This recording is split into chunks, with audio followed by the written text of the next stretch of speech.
All right, grind is a special gaming grindhouse. Enjoy. Let's do this. Hit that like button. Share it out. Everybody's moving like they just don't care. Shaking it up, breaking it down, we're on fire. Come on and join it. It's a party of desire. Dance to the beat of feels fancy. Come on, let's go. Feel the music pulsing through your soul. Forget your worries, let the rhythm take control. Get up, get down, it's time to lose control. We made you wait for the games, now your games are gonna play station and switch. Who cares? I am Phil Spencer, and I am winning awards, bitch.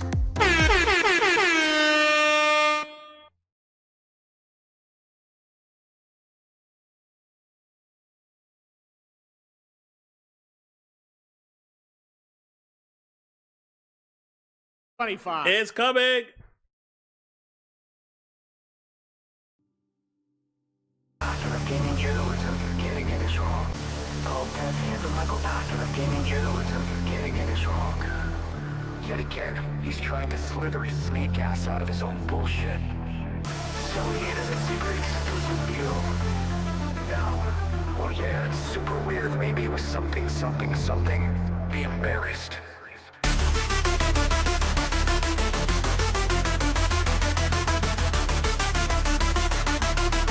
Be embarrassed.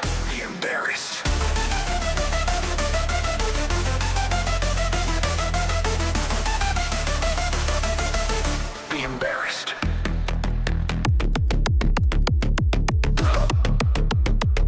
It's coming. Yeah. Great circle. Cheers. Be embarrassed. Yeah. Yet again is wrong. I can go directly to Blacknet. Yet again is wrong. It's coming. Yet again is wrong. Yet again is wrong. Yet again is wrong. Yet again is wrong. Thought he has a secret exclusive deal. Now, Oh, PlayStation. well, yeah. Well, yeah, it's super weird, baby. Something. Be embarrassed. Be embarrassed. It's coming. Be embarrassed. Be embarrassed. Be embarrassed. Be embarrassed. Be embarrassed. Be embarrassed. Be embarrassed. Be embarrassed. Be embarrassed. Oh, PlayStation. Be embarrassed. Be embarrassed. Be embarrassed. Be embarrassed. Be embarrassed. Be embarrassed. Be embarrassed. Be embarrassed. Be embarrassed.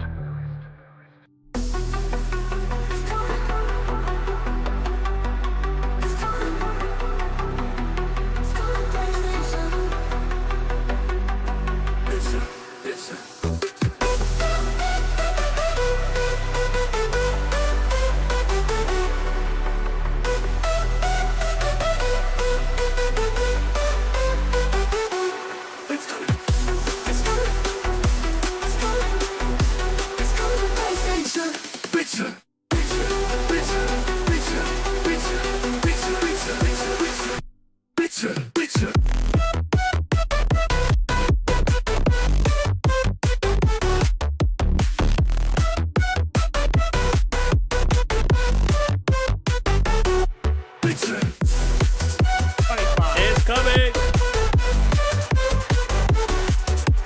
It's coming. Oh, PlayStation.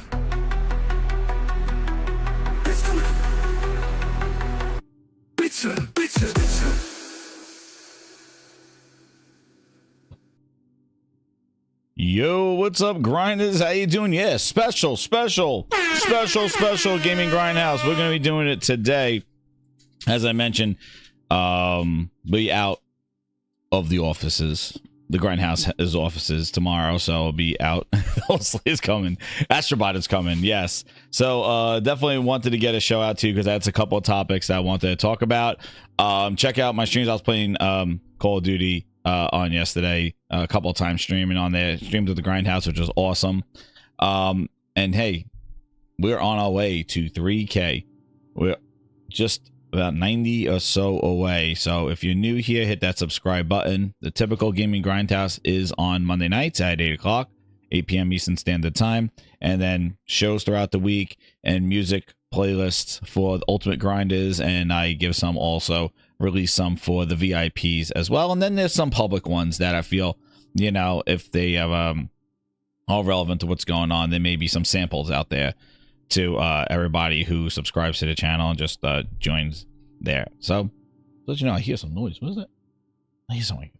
Maybe it's just my sound bites. But yes, the whole slate. Satya, what's up? Yep, I got the whole slate airstrikes yesterday. I was able to call them in. But shout out to everybody coming on in. Satya, the whole slate, Nadella, Emma Parker, how you doing? Twisted Sin, how you doing, man? Nick, Michael Meridian, Harlem. What? I hear... I don't know, I hear music. That's not from my jamming. This must be Storytime background music. What's up, Compost Smoke? Mr. Tennis, how you doing? Yeah, long time no see. Billy Akira, how you doing? RPG, awesome game with you last night, man. Shout out to you.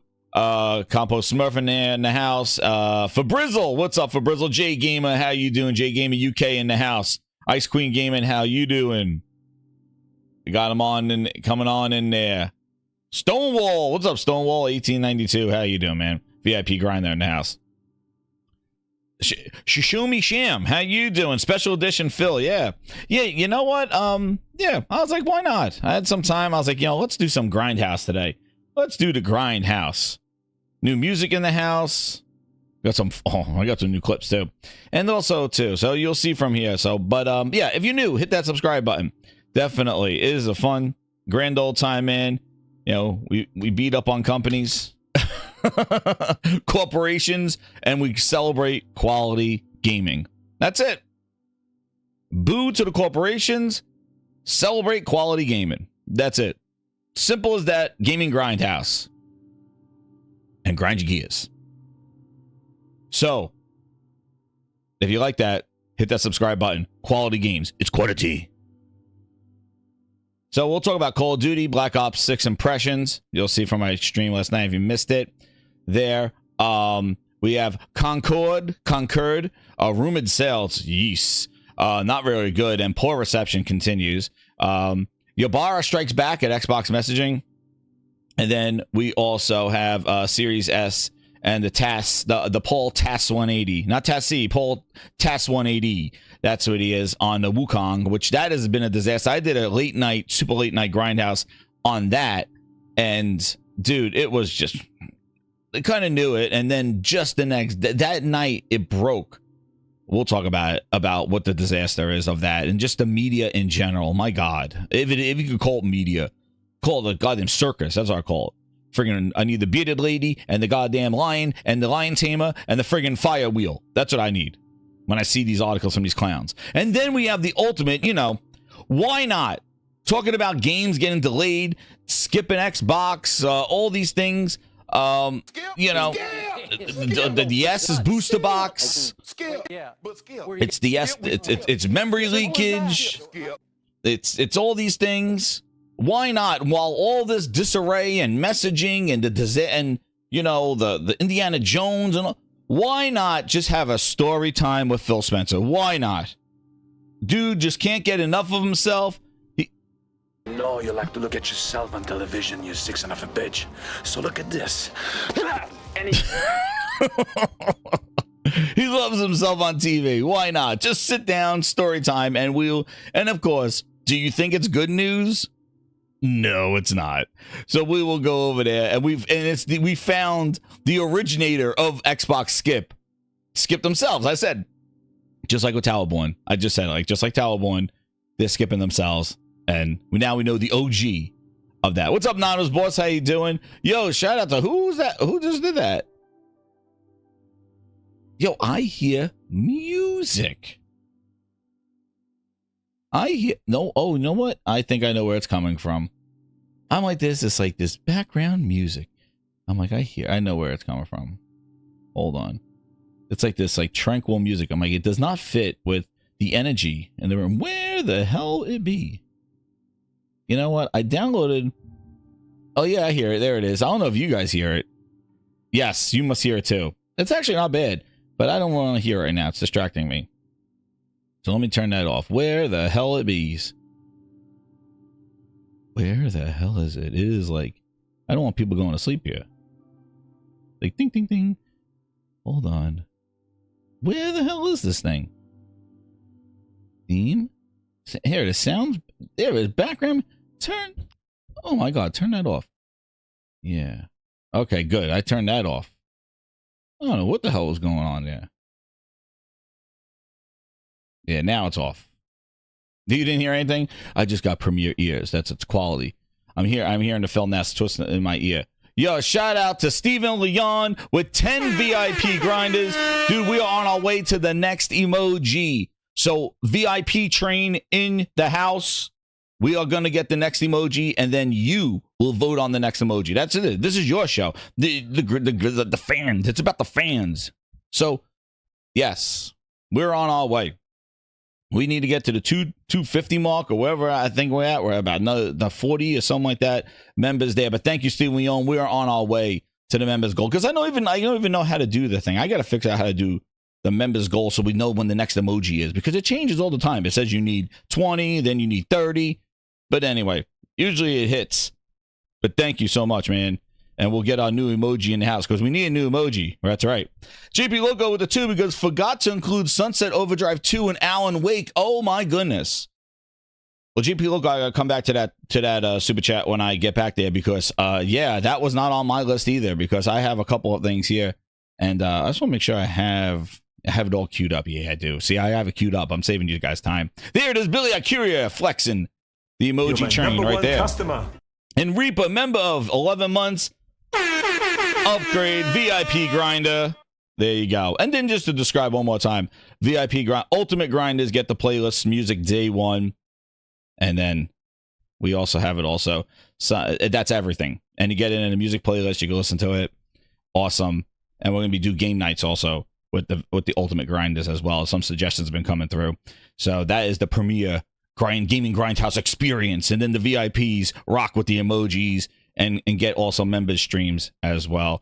Which, by the way, I got to do part 2 of my cool retro box thing. So definitely what I do in the VIP streams and ultimate streams is that just so if you get a membership, I do kind of like tech that I've been seeing that I get, tech that I buy. I don't get shit.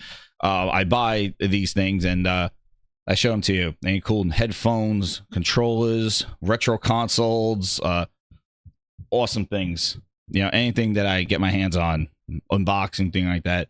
I do some members streams so you guys get that content. It's kind of like the behind the scenes of the gaming grindhouse of tech and games.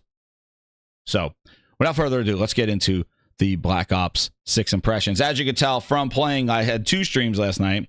One, oh shit, JP Loco did $2. He goes, Skippy, the Xbox exclusive. Dude, that's all we hear about. Xbox Skip. Skip. That's all it is. It's Xbox Skip. And it's not even from third party all the time. It's from them. Their identification of games and curating content for their platform, whatever it be, console, PC, whatever it is. It's about the games. And they just don't have the vision because they're focused on so many other things. They're trying to find out what's best for Big Daddy Microsoft and not what's best for the consumer because they're not a big consumer-facing company. They are powered by enterprise. They are powered by corporations and Windows on the backbone. They are not really a good customer-facing company. All their consumer electronic products have either been canceled, dropped. Apple is the consumer facing PC. They're the ones you're getting it for colleges. They're the ones that you're getting it for productivity and things like that. That's who they're competing in the consumer space. They're not a consumer product. They are not good in consumer electronics. They are good in industry, infrastructure, and enterprise. But their consumer facing stuff is just disastrous. It's not that good. And that's where they have those problems. with that stuff. And, you know, Xbox was a break into that, and they seem to get it, but not too much.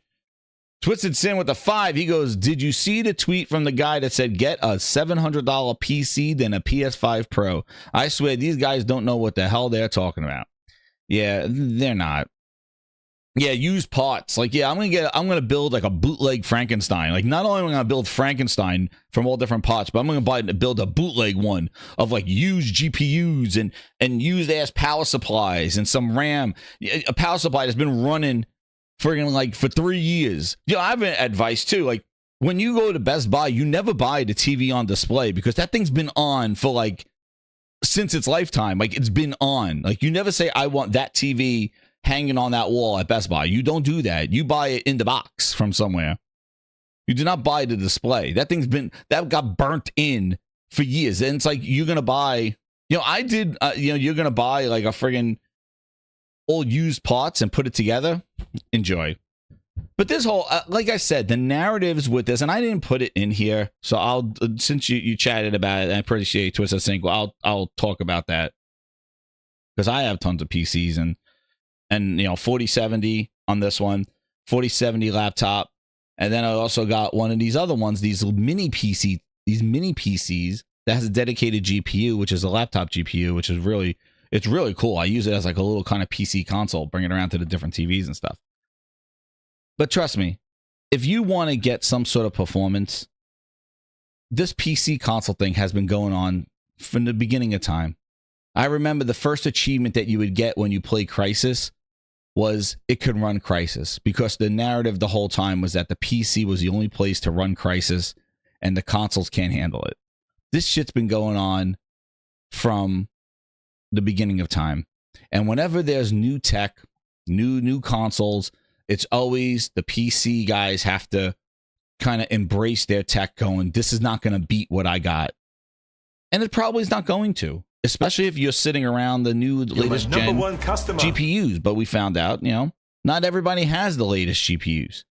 And you really don't need it. But this whole, like, you're going to build one. I'm sure you could jerry-rig something together. But the thing it comes down to is the friggin' games.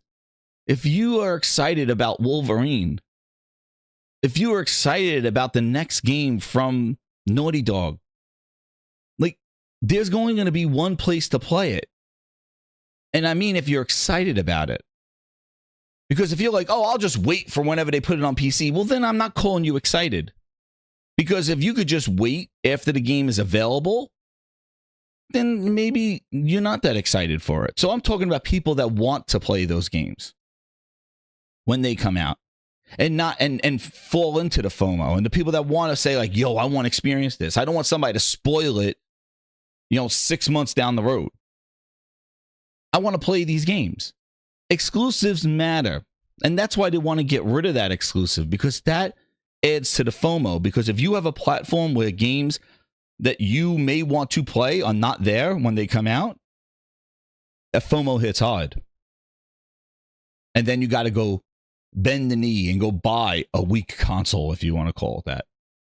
That's why they want the end of exclusivity. And Microsoft has delivered that for them. That's it. They want them all to do it. Nintendo likewise, and PlayStation. Problem is, PlayStation still values selling the hardware. And until they don't, those games are not going to be there. Those premium games. And what I find this funny is when you watch reviews for GPUs and all this other stuff and all these different benchmarks, you know what games they're using to benchmark it? Not no Steam exclusive games. No, you know what they're using? They're using Cyberpunk. They're using Spider-Man. They're using God of War. They're using Horizon. I watched all the, when I was buying my computer, I was watching to see which graphics card. And all the benchmarks, like real world benchmarks, are those games. It's crazy. There's not no like kind of like, they're not benchmarking League of Legends. They're not benchmarking that. They're benchmarking those games. Cyberpunk is definitely on the benchmark list. Forza Horizon is another one they use to benchmark. And I see a lot of them. Like, you could benchmark anything, but a commonality that I see in my review, like looking to see what GPU to buy, I notice that those are the games they're benchmarking. But yeah, if you could wait for them, then wait for them. And PC is awesome. I'm going to tell you right now, PC gaming and PC, it is awesome. Like, I'm not going to say deter people say don't get one. It comes with its issues. It has caveats. There's a lot of kind of, you know, it could be as simple as you want it. It could be as complex as you want it. The FOMO also hits when you can't select everything and see that there's 2 more levels that you can't. That bothers me. You know, when I play a game and I'm like, oh, I can't turn that on. I can't turn this on. And then you kind of play that tweaking game. You know, but that's what I've been through. But it's awesome. PC gaming is awesome, but also console gaming has its preference as well, and it's great. And those experiences that Sony and Nintendo could provide, and you expect Microsoft to do the same to their console, they should. And that's the thing. Like, Microsoft should never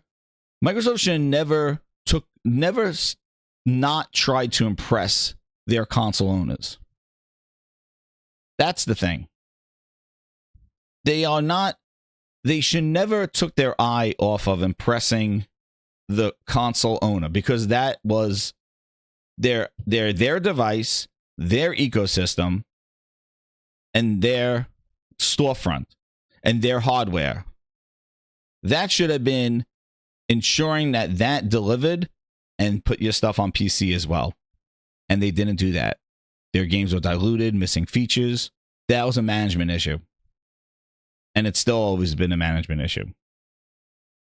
But that's my say on that stuff. Like, you know, PC gaming is great. Like, you know, I like it. I like the flexibility of it. It's fun.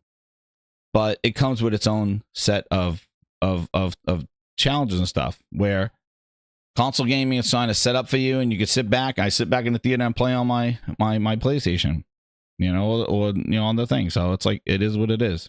And then there's all different types of PCs. I got the Legion Go. I have now these mini PCs now.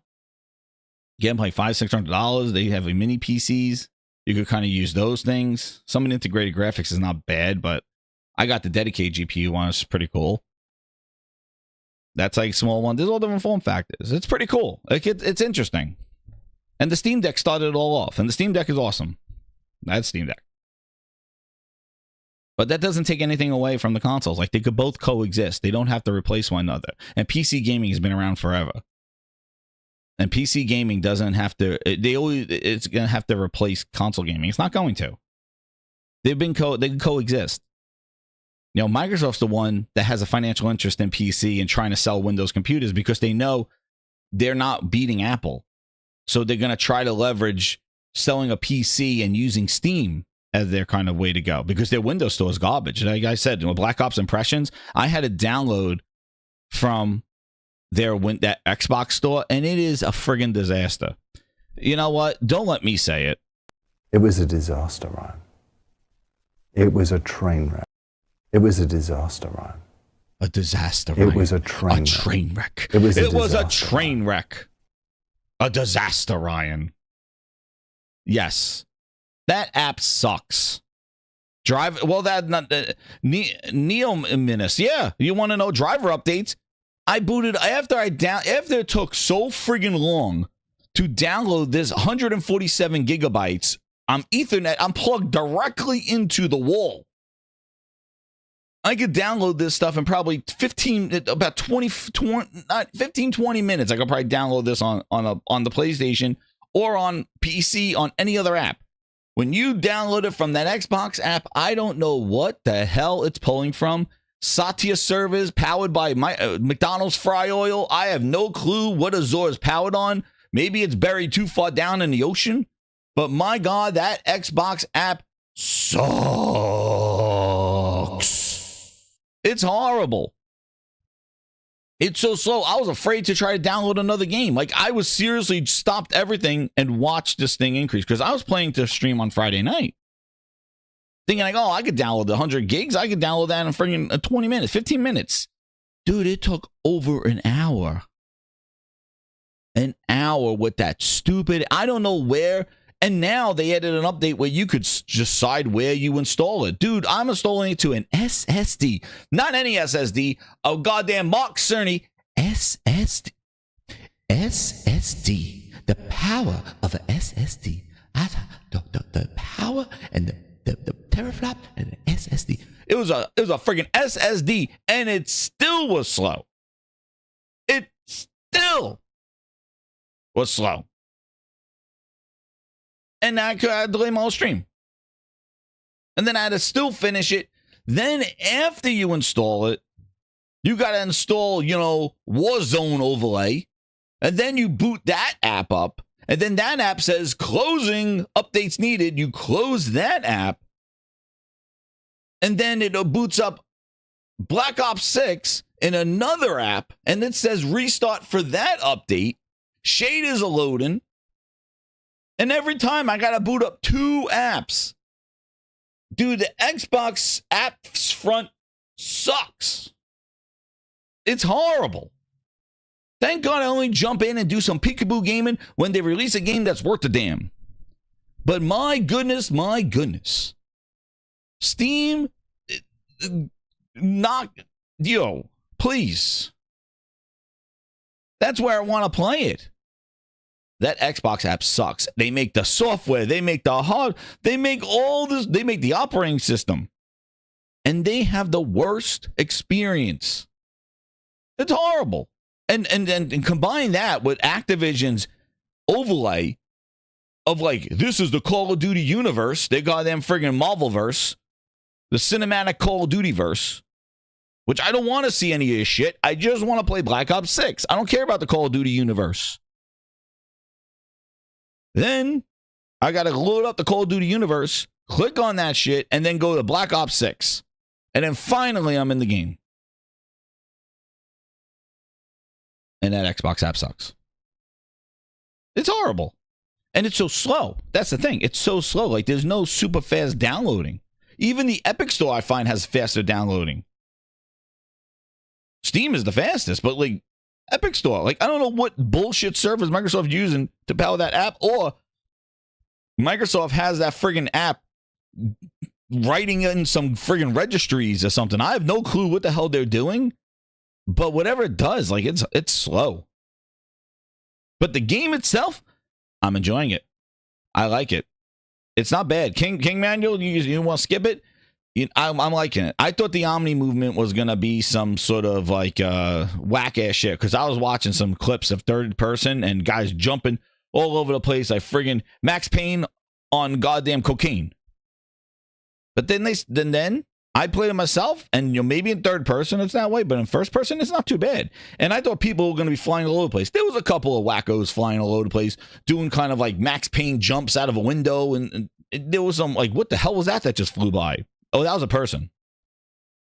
But the time to kill, the guns, I like it. I'm enjoying it. I enjoyed playing with the members of the Grindhouse. It was fun. The maps, I do like the maps. Derelict, the other map with the mini mall with the Blockbuster and the Chick-fil-A, that's pretty awesome.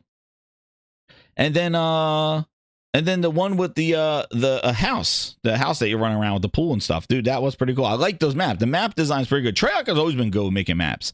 And I tried, Rob, I tried doing the hostages. I was taken hostage. I tried doing the hostages, but yeah, no, I was, that is such a cool thing. It reminds me of Gears, because in Gears we used to do that all the time, dude. It was pretty awesome. The last one, somebody was saying in headquarters, or in the ones where you don't respawn. I mean, not headquarters. But if you do one of those, dude, it will be friggin' awesome. It'll be very awesome. Just holding them before so they don't respawn. They're the last one. You could just kind of talk to them as you're hanging them around, and then snap their neck or they're done. But the hostage thing is cool. I like that element. Michael Meridian with the 5 gifted grinders. Thank you so much, man. 15 we are on for today. Thank you so much of the gaming grinders. Flex those emojis and definitely access the members' videos that I've done after the show, of course. It was $80 billion. I expected. The pool balls did move when I shot them. The golf ball did move. That was some $80 billion shit right there. The lawn chairs were search and destroy. Thank you, RPG. I forgot it was. The The lawn chairs moved when you hit them. So that was $80 billion worth of physics. I think so. But again, it's the craziest thing. And I marketed it on my own video saying Xbox is Call of Duty. Like, you spend $80 billion. That's what it should be called. Xbox is Call of Duty. Like, right? That's what I would. $80 billion, Xbox is Call of Duty. That's what it should be called. Like, it sucks that they cannot brand it as this, because it's like, it's similar to what they did.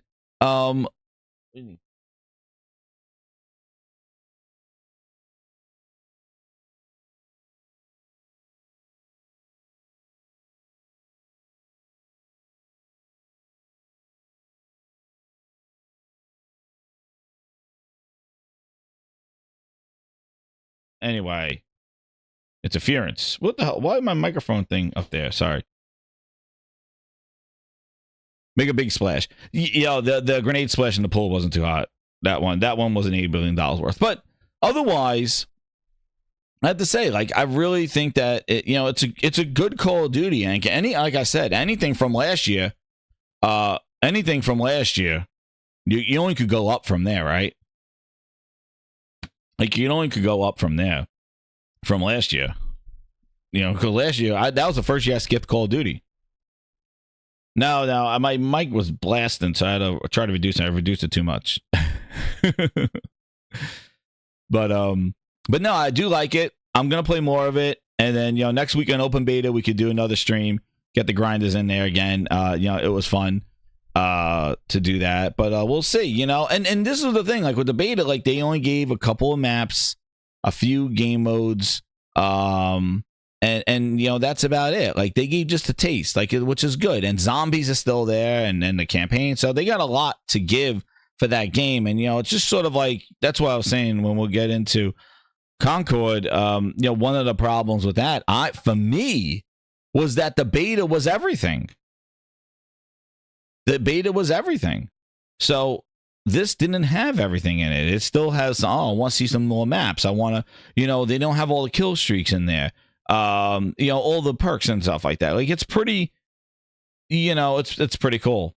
So it's good enough taste. And I like the gameplay of it. The Omni movement, I feel, is pretty cool. It's not super crazy. It's not making things like wacko like the jetpacks were, or wall running or anything like that. The mirrors don't have reflections, Vegeta. There you go. That's not $80 billion worth of reflections, I'll tell you that. And the maps have some interactivity with them. With that estate, you could turn on the security, which kind of puts barriers down. You could shoot the glass. There's a lot of windows. A lot of lines of sight, a lot of cool things. And I like fighting in real world locations. I'm not a fan of that. I forgot what it was called. It's not Derelict. It's the train yard is Derelict. That one's cool. What I call is Derelict from Zoolander. Shout out to Zoolander, one of my favorite movies there. But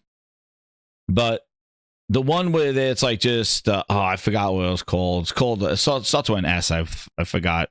But, that one's where it's just like a war zone where there's like a broken satellite dish and stuff like that. Yeah, see, I don't like fighting on a lot of those. Oh, it's in the one in Iraq.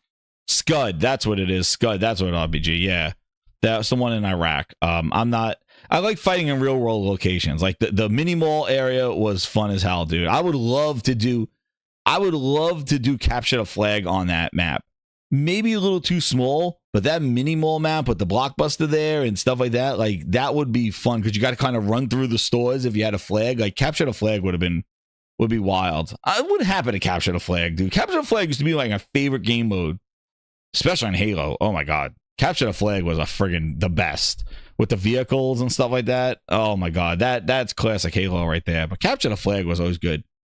And also bomb run. These are Halo modes. But you collect the bomb in the middle and you got to go deliver it to their base to blow it up. Those are fun. I always like those. Search and destroy similar to that, but you don't have respawns. On the headquarters is fun. I like to do headquarters. Headquarters is fun because that's like a king of the hill, but also a moving king of the hill, but then kind of like also a domination type thing. Oh damn, S2N doesn't like the storefront. It's kind of ass. I liked it. I thought it was cool. I like it. It's a bitch for snipers. I hate the snipers because they could stand on the outside on the street all the way in the back and just shoot down the whole street. I know, Mr. Tennis. No more classic Halo for me. I know. It's upsetting. It is upsetting. Yeah, and it's also a sniper's den too at S2N. Yeah, it is, because I had some sniper guy just standing on a thing in the back, and he's just like, shoot anybody that comes out those stores, he's shooting them. But I didn't have any issues with it. I enjoyed it, and yeah, definitely check it out. But it's, you know, this is the one thing. If you don't like Call of Duty, this is not going to change your mind. This is not like the this is not the Elden Ring of Souls games. So it's like, you know, well, you ever tried one of these before? Now's your time to jump in. No. No. If you don't like Call of Duty, this is not going to change your mind. John Wayne in the chat. What's up, John Wayne? The John Wayne. And Not Your Mother. What's up, Not Your Mother? And Veg is in here. Hey, how you doing, guys? Hit that like button. If you're new here, subscribe. We're on our way to 3K. And we're going to do something special when we hit that 3K mark for everybody there. So please hit that subscribe button. And that like button, too. Because we like to get those likes. Because that gets the Grindhouse out to more people. But, yeah, this is not going to change your mind. And then in Game Pass, hey, man, it's a gamble. I've said so many shows before. It's a gamble, the Game Pass thing. It's, you know, they're hoping that it's additive. From my perspective, this is just me guessing. Astrobot's going to be incredible for Sony. I can't wait for Astrobot. My controllers, they just charged me for my controller. It's in the mail. It's getting shipped. Got my controller coming. That controller's freaking hot as hell, man. It's awesome. I'll do an unboxing here at the Gaming Grindhouse when I get it. Hopefully everybody else is getting it there. But, yeah, Astrobot, they're going to have coverage of this. I'm going to stream it. I'm going to play the hell out of that game, so when that comes out. But, you know, what Call of Duty is a gamble. And they're hoping that it's additive. They're hoping that it just sells the way it sells, and probably better, hopefully better than last year and the previous year, which were kind of remasters of, or revisions of previous Call of Duties the last 2 years. And last year was just a DLC campaign and some maps. Space Marine 2 does look good. But, you know, this one's like a full-fledged Call of Duty with the campaign, zombies, and this, like, it's not a remake or re-envisioning and stuff, which they had. So hopefully, you know, they get more sales than what they had, because the other ones were kind of like, you know, revisions or remakes of the other previous Call of Duties, which was confusing. But, which I thought Modern Warfare 1 was probably the best one when they finally did that one. But, yeah, the thing is that they want this to be additive. They want this to be everybody. It sells the way it does, but then they also bring in new people with Game Pass, subscribers, players, and maybe more people get hooked. What's up, Dog Zone? How you doing, man? That's their gamble. And we will see if it works. Because what they don't want, even though they admitted that Game Pass cannibalizes sales, they don't want to lose sales in lieu of Game Pass for people to try it out. That's the issue. And they want to make sure that, hey, it goes in Game Pass and it sells the same, and Game Pass is a boost and adds more people. So now we have this bigger pie. I am sure that's the sales pitch that they're hoping for. And their fail safe is that, hey, if we don't get, by putting this game in Game Pass, we need more money from them. So we'll increase the price.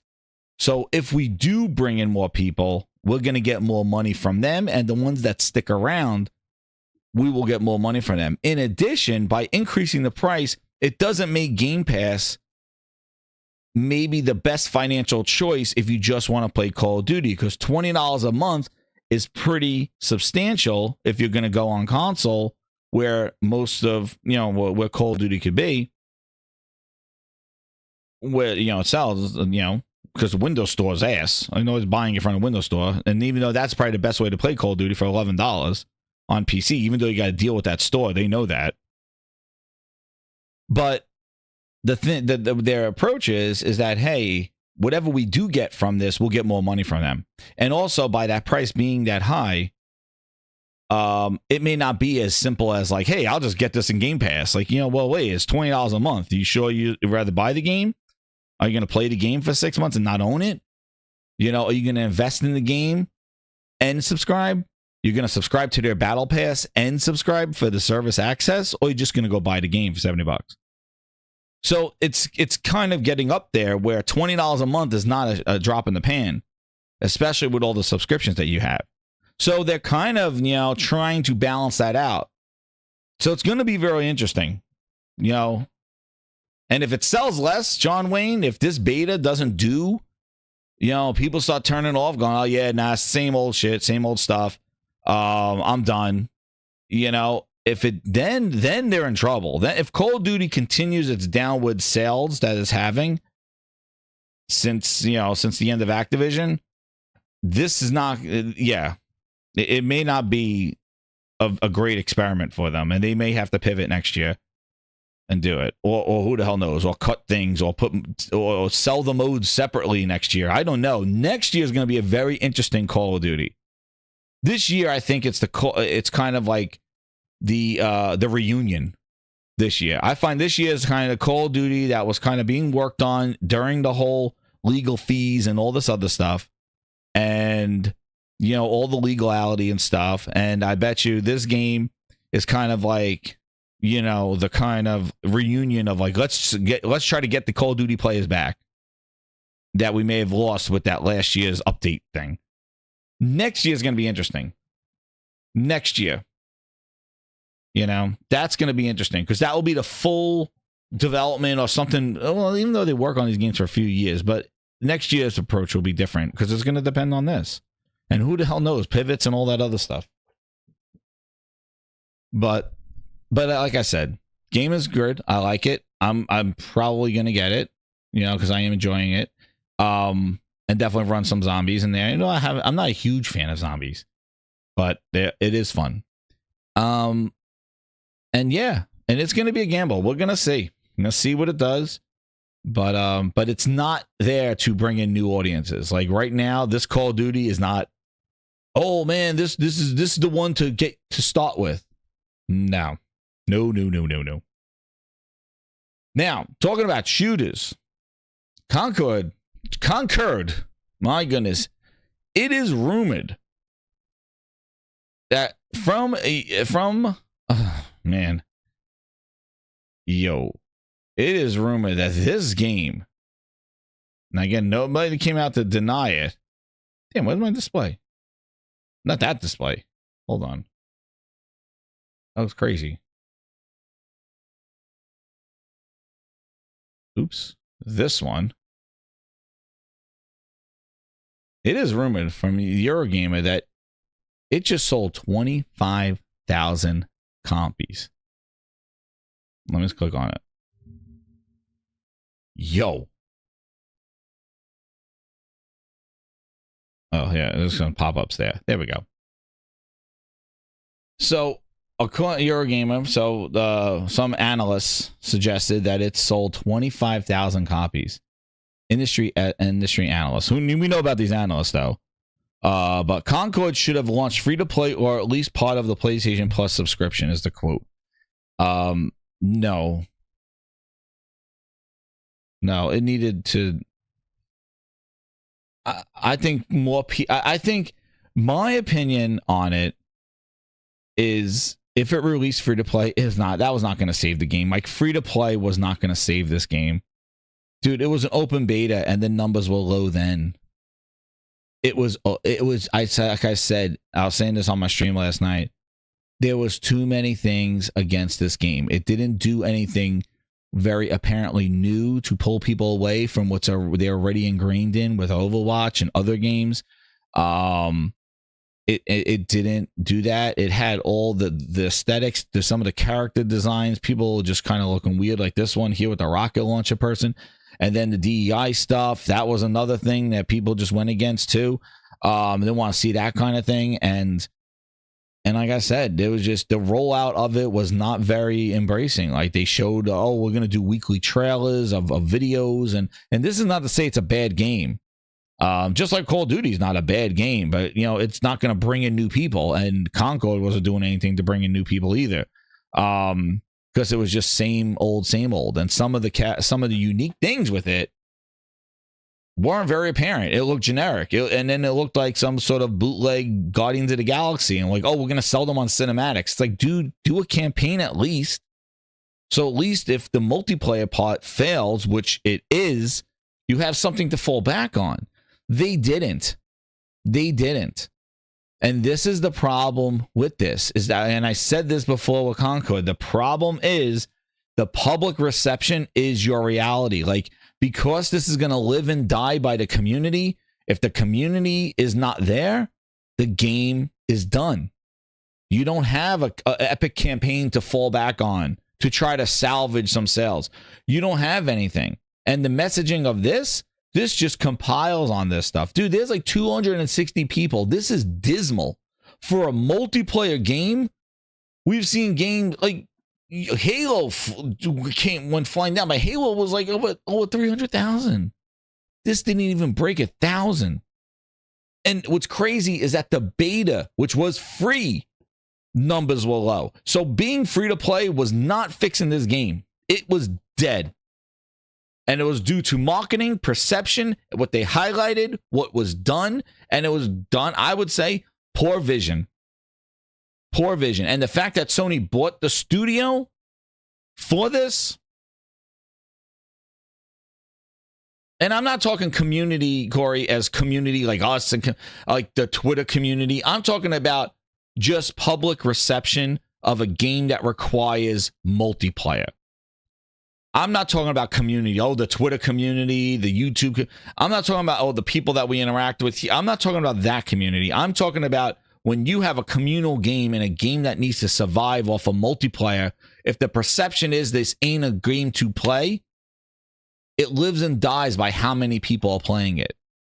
Whereas if you try to put other caveats like single players and things like that, you may have a fail-safe to a failed multiplayer. But when all you are is multiplayer and nobody wants to multiplay, then the game has no life. It's done. Now, you could find games and all that other stuff. That's good. But again, we're only a week or so into this thing. Who knows what happens in a month? They had some roadmap. What's up, Alma with Swaglog? How you doing, man? You know? Like how? And then it says here, the sales equate to around 10,000 units on Steam and now 15,000 on PlayStation. There at the time of that writing, there was 71 players online. Jesus. On Steam. Holy shit. Dude, fucking horrible. 71. That's the devs' parents. Oh shit. It's the family and friends game. Holy shit. We got the family and friends. The cousins are in the game. The highest player count in the last 24 hours is 151. Dude, this is a first-party studio that Sony bought. This game was 8 years in the making. Oh, my God.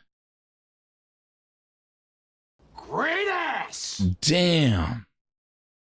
Somebody's heads are rolling over at Sony. Somebody's heads are rolling. Holy crap. Because even if these sales from this analyst are wrong, the active play accounts, it's ranked 147th on the US PS5 active players, fewer than 0.2% of Monday's active players. And then if you go to here, somebody just posted now that it is on page 5. Dude, we make fun of Steam sale page 7. Holy crap. Concord is now on page 5 of the PS5 store's best sellers. It's in the 100. It's the 100th on the list. Holy crap.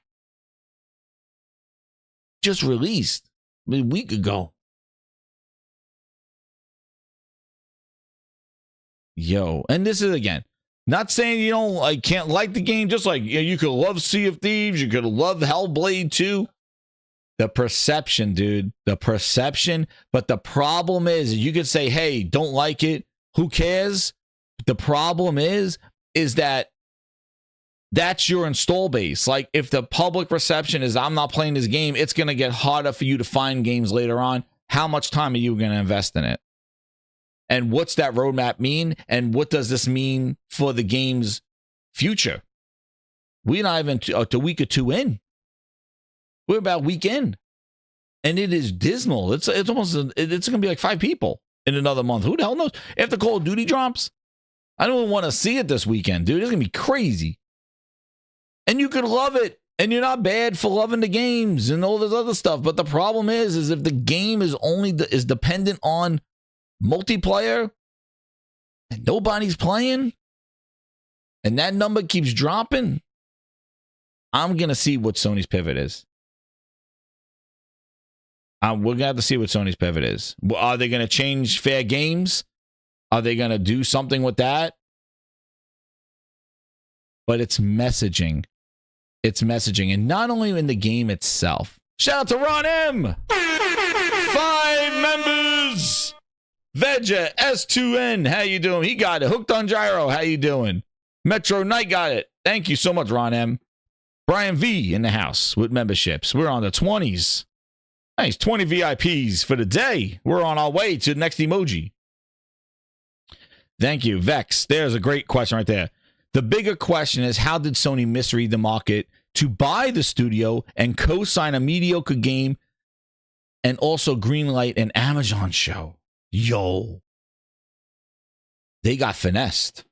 Sony got finessed. I think Jim Ryan got finessed. Jim Ryan, I don't know. This is Jim Ryan laughing, eating Jello pudding. But they missed. And they missed hard. And they're going to do everything they can to forget about this and say, hey, Astrobot, everybody. Astrobot. Hey, look at Astrobot. Look at them dance. Sony right now is thinking about Herman Holtz is like, Move on. Nothing to see here. Please disperse. Nothing to see here. Please. Sony's like, Astrobot. By the way, Astrobot. But you're right, Vex. That investment from Sony, like, and I understand you can't hit all the time. But this is just a miss. And I said this before, and I don't want to keep saying it, but again, it's not only just the game itself, it's the bigger picture with Sony. They were transitioning. Jim Ryan went to the old age home. He's eating chocolate pudding right now. It's a Jello night, and it's a square dance night tomorrow night for Labor Day. He's having square dances. He's the bocce ball champion. Jim Ryan's living up the retired lifestyle right now. Bocce ball champion and getting extra servings of pudding. They announced these service games on a roadmap of doing incredible single player quality games, and this service train, it hit lightning with Helldivers 2, but this service messaging and the lack of them showing the roadmap of what's coming in the future and cancellation of no idea. And these may not be related. But the way the news cycle, as Persona says, it's not a good look. Shout out to Persona. It's not a good look. And that's the problem that they've had. And that's where the PlayStation fans are kind of like, not having it. They're like, yo, this is not what I signed up for, dude. And Bungie supposedly going around criticizing these service games and being some sort of a concierge. And then Factions 2 getting announced and a year later getting canceled. The Spider-Man leak with the multiplayer. People are like, oh, okay. Like, you want to do service games with some of your IPs that's unique and different. Maybe I'm down for that. Especially with the uptick in how Last of Us is doing on HBO and what's that doing for the franchise. Dude, to goddamn friggin' goldmine to release some sort of world embracing thing to talk about side stories and you could integrate some content from the TV show into the multiplayer. Like I said, it writes itself. But they thought, no, too much for us. Well, okay, fine. But they never talked about what their game is that they need to focus on. They just said too much, cancel Factions 2. Messaging. That's the problem. And all that is compiling. That's why, Jade Raymond and buddies, Jade Raymond and friends who hasn't made a game, good luck, because the next service games, they're going to get this, especially if they look like something that's already out there. If Fair Games looks like Payday 3, get ready. Concord, with its reception, Fair Games is going to get it too, especially if we're kept in the dark with what they're canceling these other games for. Messaging, perception. That's the problem that they're running into. And they're sucker with their messaging. They stayed quiet for too long. And that doesn't mean that they weren't putting games out. That means that there's nothing to play. That doesn't mean that they're sitting around doing interviews, talking out their ass, frustrating people. No. They've been delivering games. They've been delivering support, content, features, accessories, all the shit to their platform. There's no doubt that they're not supporting the platform. The problem is that their messaging has not been really great to embrace this kind of vision that they have. And people are compiling it all together and going, we heard this, we heard this, and now boom. So that's why I said Concord, not only just the issues with its own game, but the perception of Sony's approach, the adjustment, the announcements about PC stuff without talking about what's next for the platform. That frustrates the owner, the console owner. You can't take your eye off of them because they're the ones that pay it. See, Twisted Sin said, get back to single player. So, oh shit, there we go. Oh shit, Fair Games just, he said, man, Joe just said Fair Games dev is in Montreal, SBI in Montreal, do the math. Oh shit. 25. It's coming. Oh, it's coming. They better show that Venom shit. Let's go. We need a palate cleanse, and Astrobot's the start of it, but Astrobot ain't it. We can't just say, oh, Astrobot and move on. Oh, it's Astrobot, we're good. Sony's back. No. I still want to see what's next for Spider-Man. I want to see the hell Corey's doing. I want to see the next eye-bleeding, incredible things that they did at the PS4 time. I want to see that shit now. And whether a pro's going to do it or a slim PS5, I want to see the next best thing. And that's it. And Astrobot's there. That's a step. I want to see more. And that's just me. That's just me. You know, I want to be wined and dined. Not saying there's nothing to play. Not saying that they can't do it. Just eager to see it. Exactly, to what I was saying. You need redeeming. And again, Astrobot's not meant to be a redemption, but the thing is that it's nice. But what are they cooking? What's going on? And what does it look like? I want to see it. What the hell does Ghost of Tsushima 2 look like on the next gen version, current gen version? Like, what is it? Does it have co-op? Does it have like a new lands? Does it have like, you know, you're on boats and going to different lands? I don't know. Leave from Iki Island to other islands. Like, is it that big? I don't know. These are just crazy things. As a gamer, you get excited about games, all right? Shame on that. Astrobot save us. Astrobot, yo, that looks polished as shit, man. That's gonna be friggin' awesome. I know it's gonna be awesome. I love Stellarblade 2. Stellarblade 2 is great. Yeah, exactly. It's not saying there's not games, but man, Concord, ooh, they missed the boat. The vision of them, and now they got the studio now. Like this wasn't like a, you know, this wasn't like a little partnership here. Like, hey, you know what, hey. You know, thanks for working with us, Fire Sprite, Fire Walk, whatever, Fire whatever, Fire. Nice working with you. We don't need you anymore. Dude, they're in the house. They're their housemate. They bought the studio for this. How do you respond to friggin' 71 people? You didn't even crack 1,000. How do you respond to that? How do you say, end the roadmap? Dude, anything they say about this game is going to get stomped on because there's just excessive amount of hate. And now you're going to get the pylon shit. Now the pylon starts. Now it's over. Like, they're going to announce, like, oh, here's the new person. And they're going to be like, very calm down to this.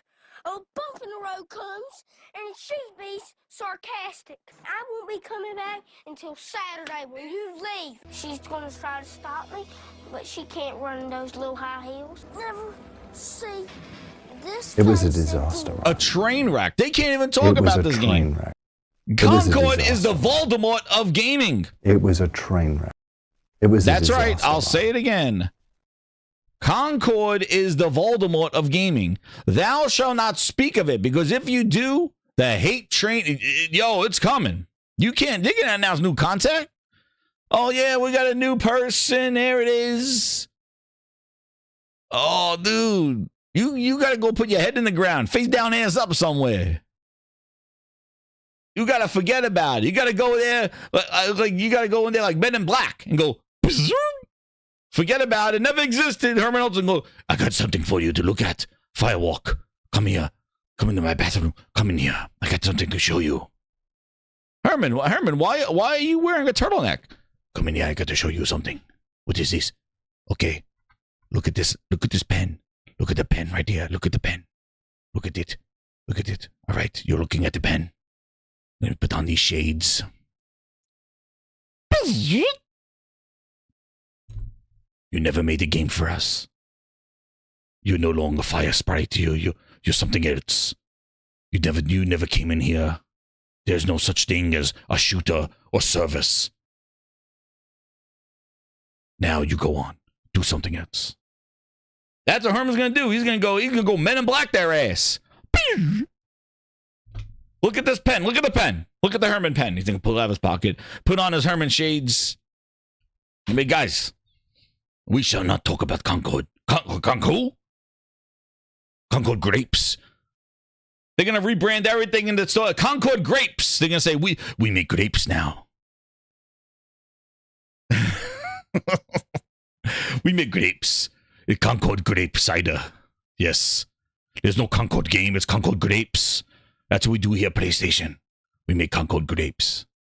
Check out our new. We're going after Welch. Welch is your ass is mine. I'm making grapes now. Concord grapes. Grape cider. Michael says I'm wrong about this. Dude, you can't. You're gonna seriously, you're gonna go talking about free to play ain't saving this shit. Smuggling grapes. Like, get Jeff Keighley. He smuggled grapes every summer. He'll celebrate our Concord PlayStation grapes. That's what I make. I have a whole new harvest outside. My new grapes. I'm gonna make some Herman Holst wine with my Concord grapes. That's it. All rebranding. Concord the game is now Concord the grape. He goddamn winery.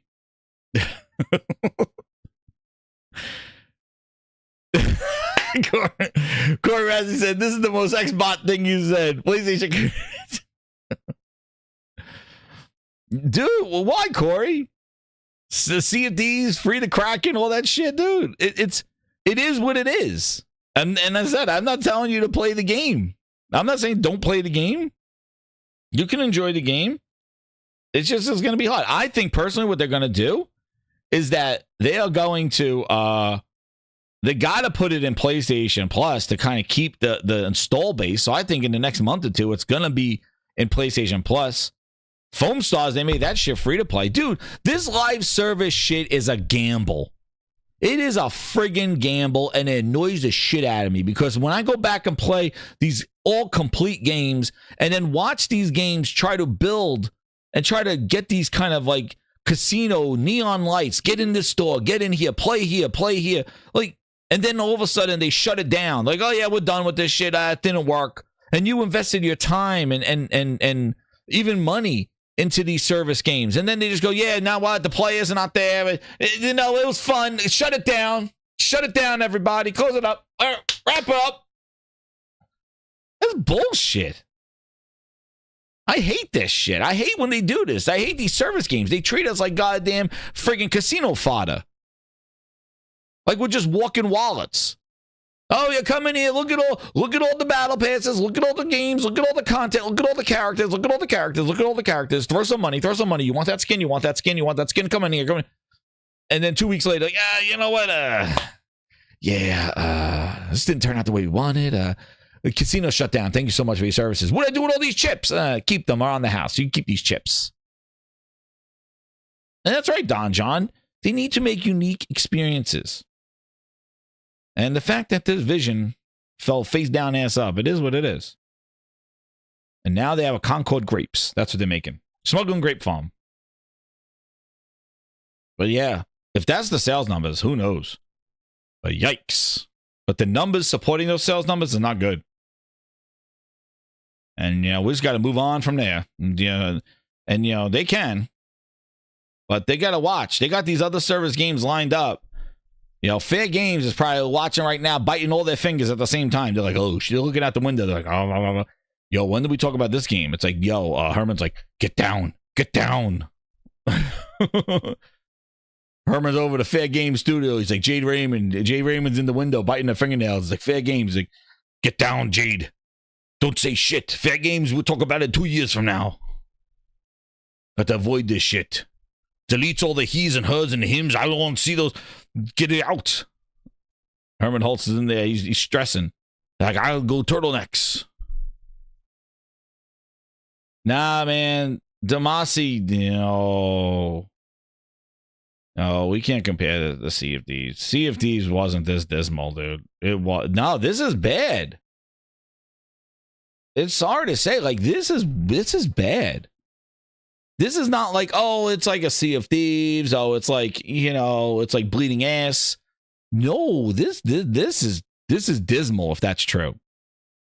Yeah, this is like really bad. Like, people were showing like play accounts of games that we thought sucked. It's crazy. It is a complete disaster. Like, it is. It is. I feel bad for the studio, but also it's the management, dude. It's the vision. Like, who thought that this was the proper rollout for this game? Like, they kind of stacked everything against it as well. And again, it's not a bad looking game. It's a decent shooter. Like, it shoots well, it plays well, the gunplay is good.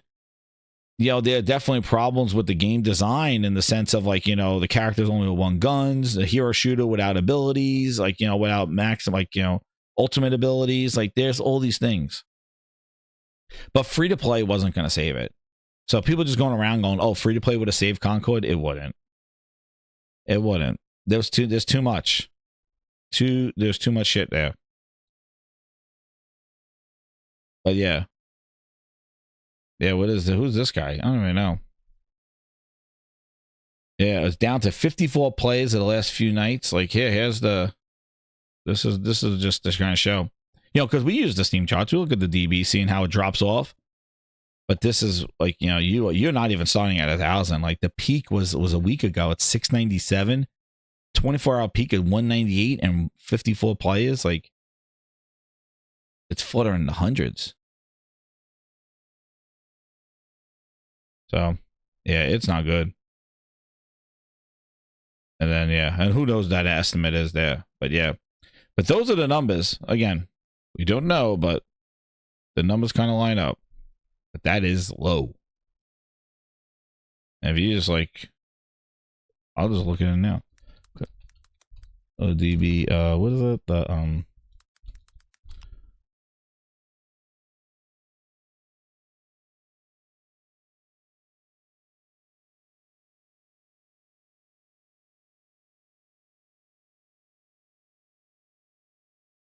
I gotta verify this. Yeah, I'm gonna check it now. See what it is. Right now, there's 105 people in the game. It's fluttering in the hundreds. This is it right now, live. I don't know. Hey man, we'll keep an eye on and see what happens. Like I said, I played enough of the beta to kind of not feel the thing, but we'll see. We will see.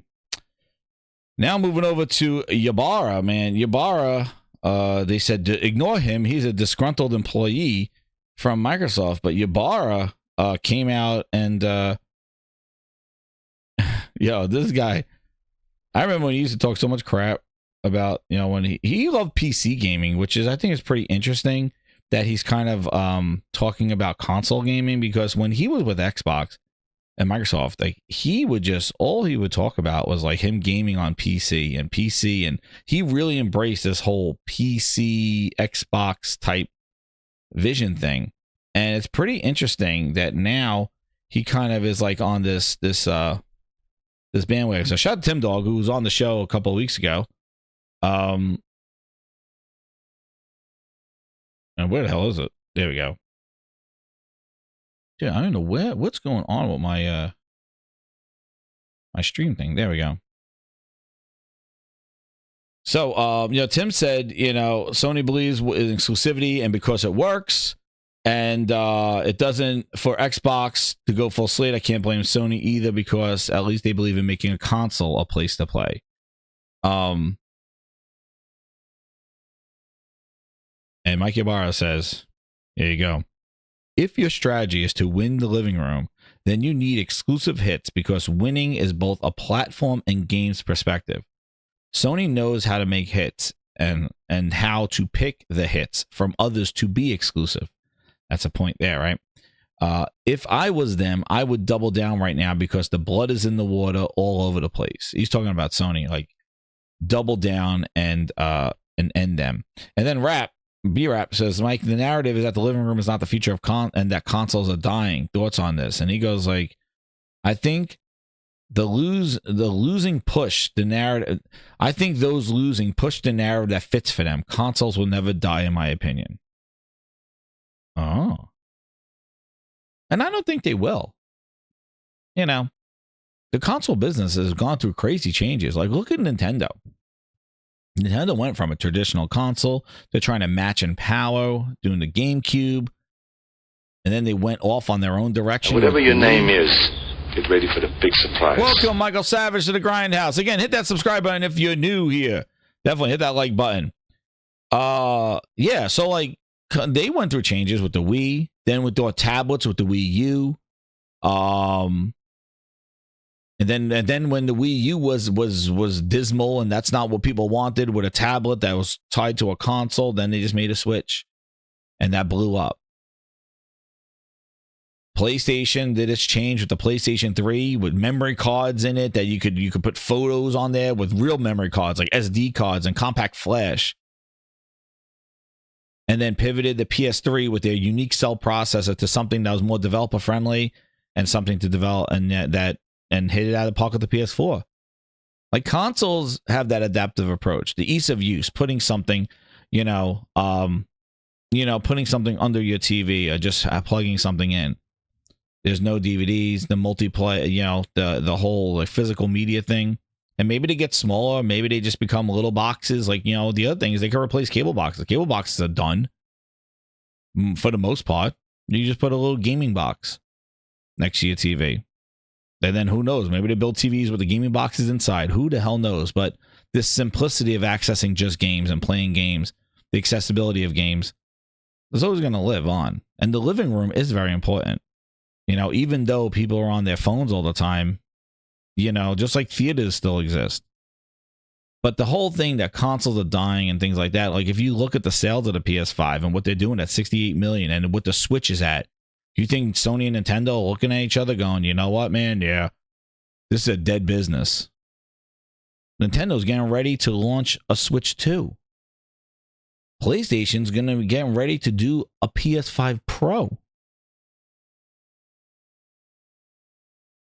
Like, even Microsoft, who says the consoles are not there, is going to release 3. They're going to release 3. The glitter stripper box for $600. $600. The glitter stripper box, a discless X, and a booster boosted. Like, and then talking about the next gen. No, it's hilarious for the company that says consoles are not growing, we're stagnant with this. They got on a show and talked about the next console before Sony and Nintendo even said anything. It's crazy. Sarah Bond has been talking about our next console will be the most innovative. Like, what? What? Why are you even talking about these things when you saying that it's not there? And then Phil Ness himself going on another friggin' show saying like, oh, our consoles are the highest they have ever been. Well, that don't sound like what you said in February. That don't sound like in February where you're like, oh, this is the same people. This is not enough. We got to go elsewhere with our games because the consoles are not growing, and we got to grow and growing. Somebody got a growing problem. Suggest some pills. Pause. But I don't get it. How do you go from your consoles are the highest they've ever been to consoles are not growing to talking about a next console beyond Sony and Nintendo even talking about their console? Yeah, thank you, Compost. The biggest technological leap ever.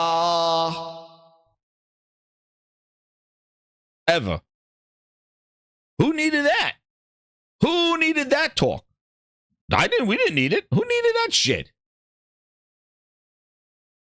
Who needed that? The most technological advanced hardware to date, Michael. Exactly. Who? Excuse me? Why are you even talking about that? Sony and Nintendo ain't talking about shit from what's on store shelves. You were talking beyond that, but you're going around saying that, yeah, the console feature's not there, man. Yeah, console's not doing what they need to do. Dude, you don't even know what the hell you're saying. February, you're putting your games on PlayStation because they have something that you want. Because your console is not growing. But then at Gamescom, you sit there and say your consoles are the highest they've ever been. Nick rolled around in glitter this morning. Oh shit, pause. Oh shit. 25. It's coming. It's coming. Danelle Brown with the 2. He goes, why are PC dudes attacking console players right now? They're not PC dudes. They're Xbox refugees. Because Xbox has no love for them on the console. The power that they expected is not there. So they're buying a console, they're buying a PC, and now they're looking back and going, okay, now that I'm here and I got my Xbox games here and I'm not paying for Xbox Live, now I want everybody's games here so I don't have to deal with this. That's what they're doing. It's not PC game. PC game don't give a shit about this stuff. They don't care about this stuff. These are all Xbox guys because Phil told them, hey, listen, I'm one of them. I would never consider getting a gaming PC until Phil Spencer told me about the Xbox Series, the Xbox One X, and told me that 4K gaming. And I said, what? 4K gaming? Hey, I could play games better? Well, this is what I'm going to do. I'm going to go get myself a gaming computer, a gaming PC, and I'm going to get VR. Because Phil says VR is coming to Xbox, but let me get ahead of the game. Why wait? I'm eager to try. So I bought an HTC Vive and I bought a gaming computer. And I experienced Steam and VR and Steamworks and oh man, I was like, this is wonderful. And then Xbox and Phil decided not delivering the games anymore. And I was like, oh shit, I guess I'm done with you. And that's what happened. Then the games just dried up. And then I was like, well, the money that I would use to buy the next console from Xbox, I might as well buy a PlayStation 4 Pro and experience games that I never had access to before. Had a PC and PlayStation and a Switch and never look back. So maybe they're going to fix it this generation. I had it.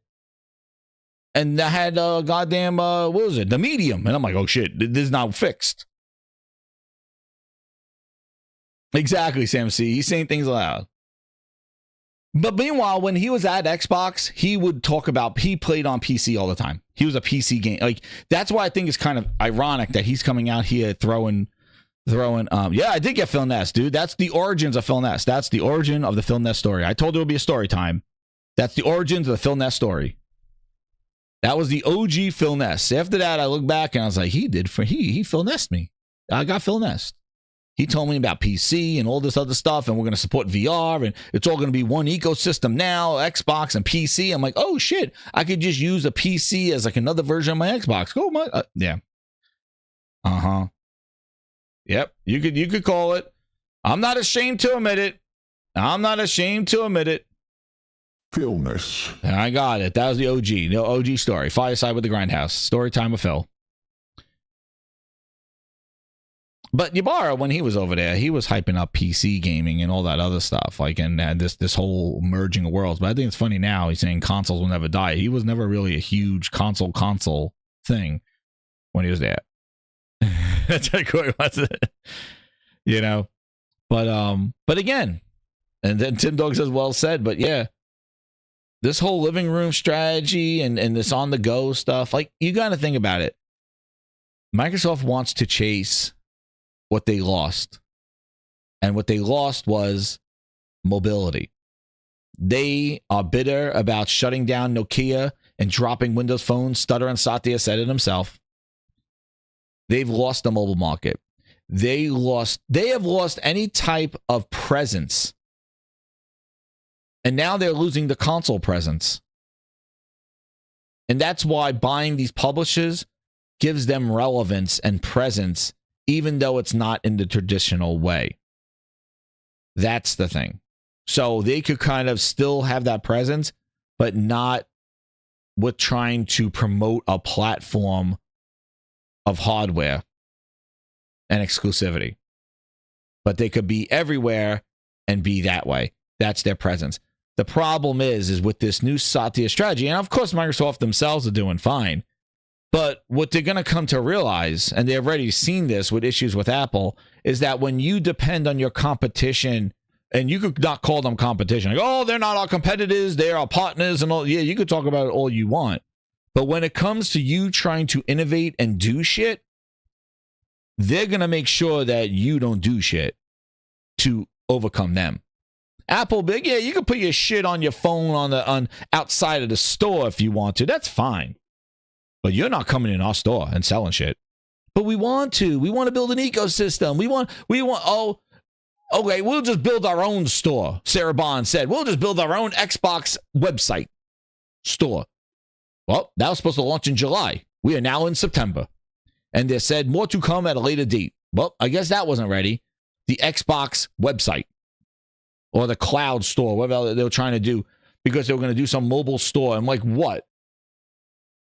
You're going to pull the game from iPhone?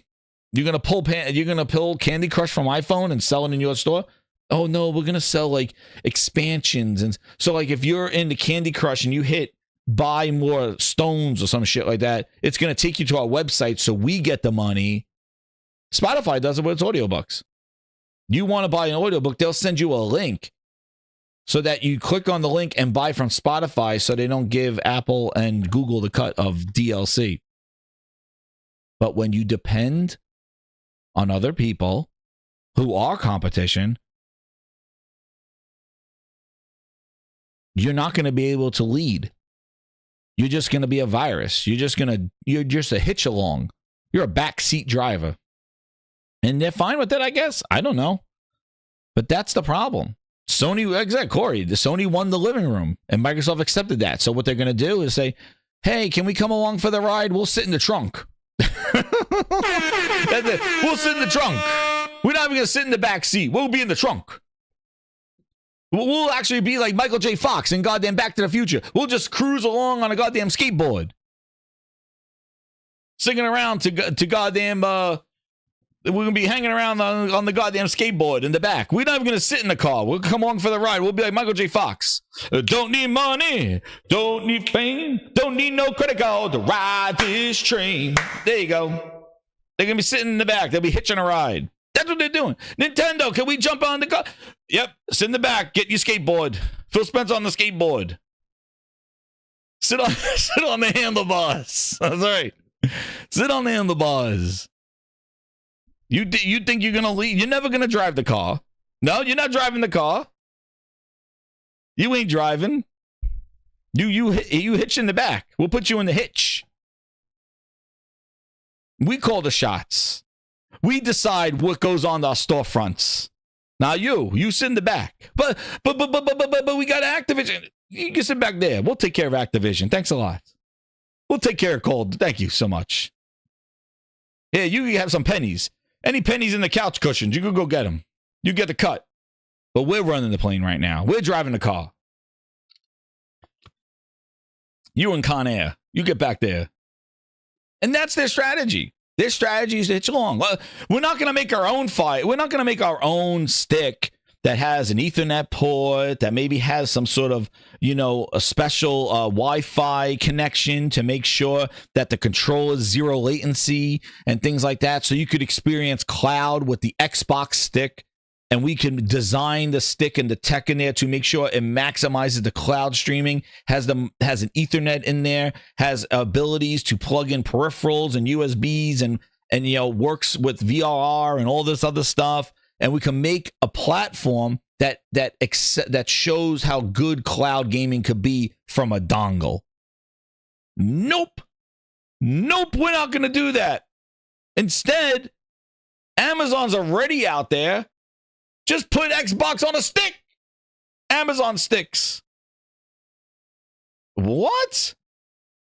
Yeah, because they run like a friggin' like the lowest speed. They don't have Ethernet. Buy an adapter. You got a Bluetooth to a friggin' dongle that's hanging out of your TV like a fucking snot. And then stream over their friggin' Wi-Fi, combating Amazon ads to get there. And now stream with xCloud for $20 a month, nonetheless. Oh, and by the way, they got Luna ads on there too. They got their own cloud. Backseat driver. The Hitch. There you go. The Hitch. Right? Wizard. Gaming. There you go. They could make a stick, their own device, to make their experiences and services run the best and be the best, like Apple does. Makes the hardware to match the software. Instead, Microsoft wants to be the virus. Well, just slap it on a Fire Stick. Put its ad right next to Luna. Make it a shit experience for $20 a month. We'll fool them. You ain't fooling shit.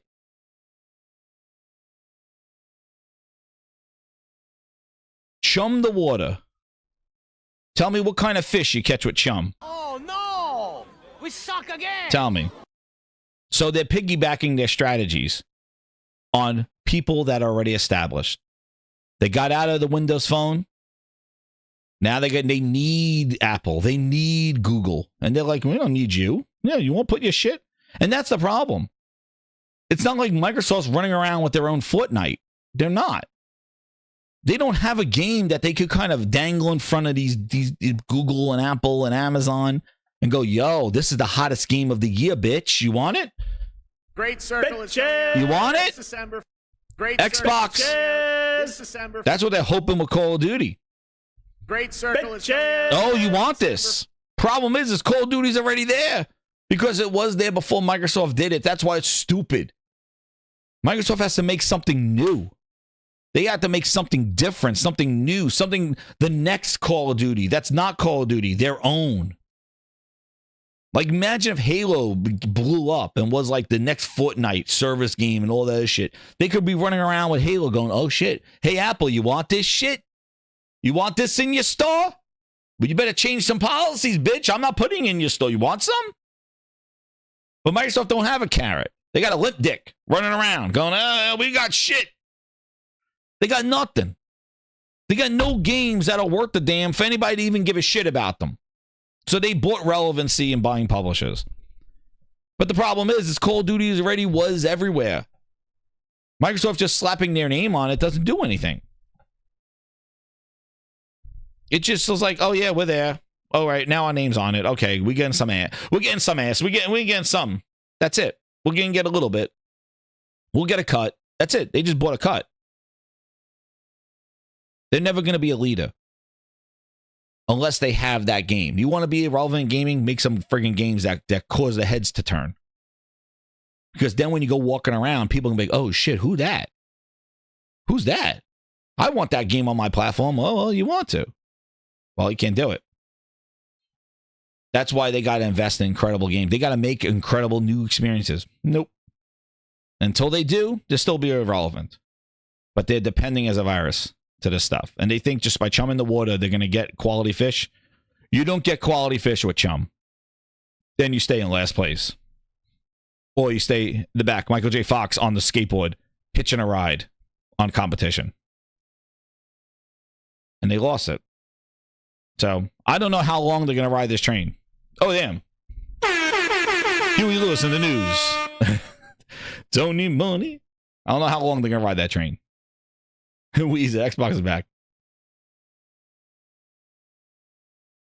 Now, yo, this is from the other thing that we talked about, right? This and another disaster. This Series S and the Paul Tas180, the Paul Tas180 on this thing. Listen, you could go rant about the friggin' media again, but my goodness, this guy, he had a coming down to earth. He got straightened out. He had a change of heart here. Problem is, this guy, this whole Black Myth Wukong, and who bought exclusivity and all this other stuff. This was the night of the stream, right? Jeff Grubb, Gaming's Mankind, and Nick Shapeshills, who sat and broke bread with our good friend developer of the Xbox, Jason Rolland, who tours the world but doesn't come up with new hardware. Basically says, hey, Sony money hatting. Jeff Grubb says no. Shapeshills says it's a misunderstanding. And then here he goes. Based on what they're saying, this was his response. This wasn't on the show when we did it, when it first came out.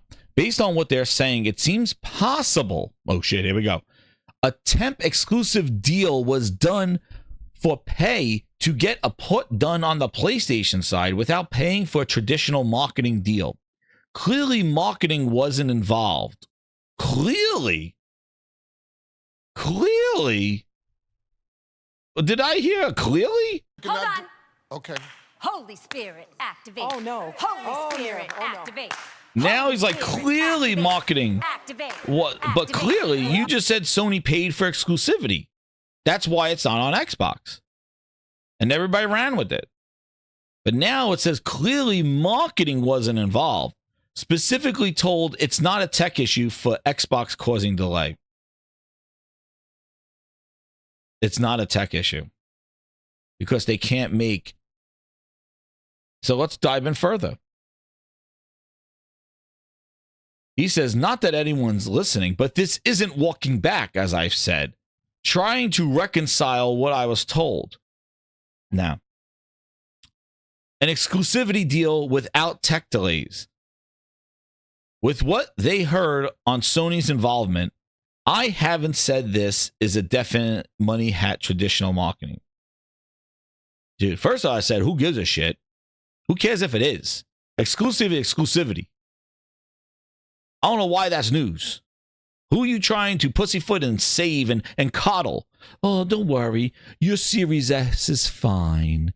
It doesn't have any issues. It's not weak. It's not a weak console. It's okay. The developers love it. Everybody loves the S. Everybody loves Booster. Come over here. Let Paul give you a hug. I'm going to make sure everything's okay. It's not technical problems. Sony's just doing slimy things. They're just doing slimy. Listen to Phil. He'll tell you. Black Ops 6 Day 1 Game Pass. Black Ops They 6 don't do slimy. Sony's slimy. Come over here. I'll Most fix people it. in this room have probably been used to spending Slimy. $60-$70 on it every year. Now they're already subscribing to Game Pass. And good to go. But it's a choice. Like, we didn't say to anybody, you have to subscribe to play. If you want to buy Black Ops, it's great. It's great for us. It's great for the developer. If you want to subscribe, it's also great. Like, I want to give you the choice on how you play your games and who you play with, and not try to do slimy platforming to force you to do what I want you to do. Give the players choice and what they want to do and who. Slimy. The S was fine. It was plenty capable of playing Wukong. It's just slimy Sony. Who gives a shit? Who cares? Who cares? Then, so dude's doing the moonwalk right now. Now it's all this, quote, possible. Let me investigate further and clarify. Dude, where the fuck was that shit before you wrote the article? You went right to the, you're like this, like, they're like, it's not a tech issue, it's a Sony exclusivity deal. All right, thanks. Send article $20.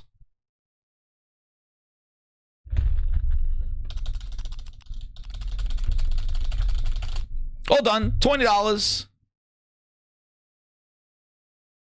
Somebody calls up. It's like, hello. Hello. Yes. Paul. I got news for you. I hear it's non-exclusive exclusivity deal, but wait, exclusivity, but no issues with yes. No issues. All right, thank you. Post $20 in my pocket.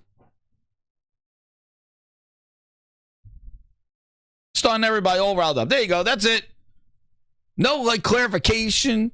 No perhaps. No. It's like, oh, thanks. I got it. Now it's all possible. Let me look into it a little bit. The fuck out of here with this shit.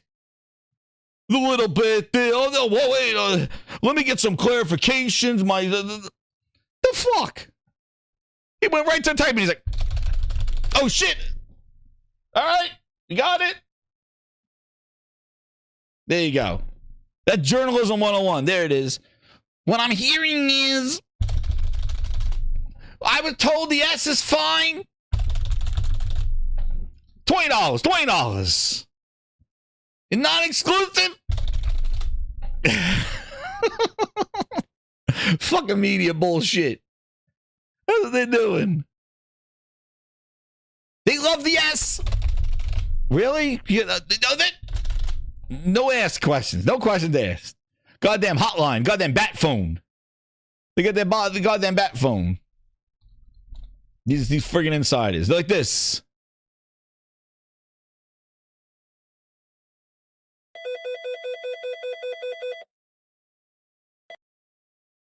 Hello? What I'm hearing is that it's not the S. It's fine. Oh! We heard it first. First here. That's what it is.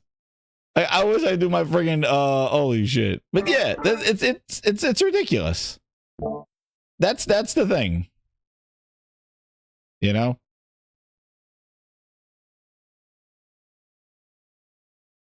And that's what it is. I don't know if this works.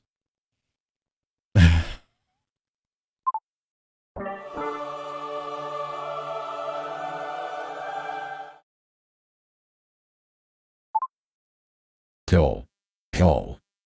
What I'm hearing is that the S is not the problem.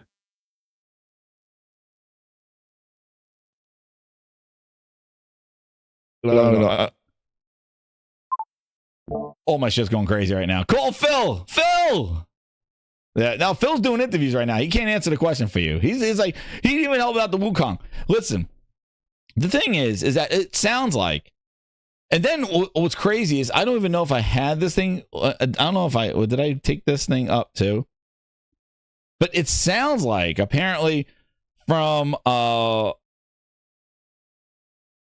wait a second. That it may have been the insider, may have been an Xbox employee. Like that's, I think Bootleg was alluding to it. That like, oh, the person that receiving the stuff. Like you gotta remember, and I've said this before. We've heard this from all these kind of what I'm hearing is the rumor we heard first, right? Compost. This is what I'm hearing is first things first. There are definitely Xbox, like employee plants that reach out to, or when a YouTube channel, Xbox Nation, some bullshit like that, like reaches out and it's like, yo, what are you hearing, man? Well, I'm hearing that this is going fine. Development is fine. This is great. S is fine. We're doing great.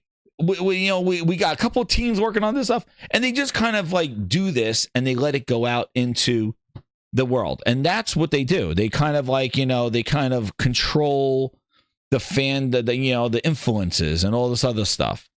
And, it's basically trying to pacify. Remember they even said that, like, oh, if bad news is coming, they're like, yo, yeah, things are going to be going, whole slates and all this other stuff. Nobody wants to hear that. But they kind of like have these influencer beats out there. And maybe he did hear it. You know, let's give him benefit. Maybe the guy is like an Xbox employee or someone's like, yo, the S is fine. You know, Sony must have some deal with them or some shit like that. You know, or something along those lines.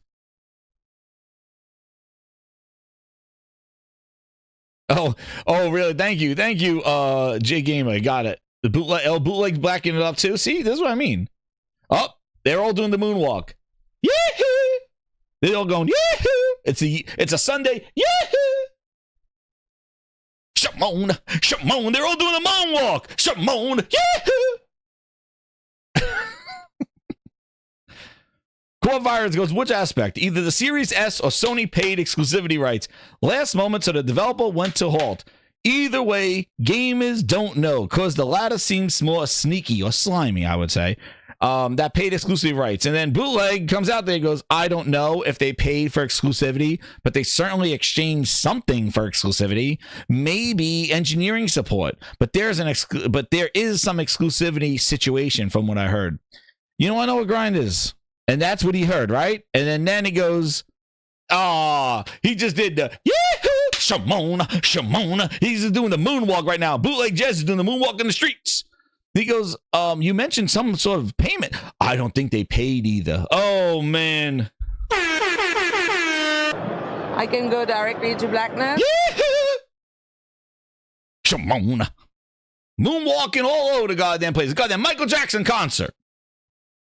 The moonwalking crap going on here. Who cares?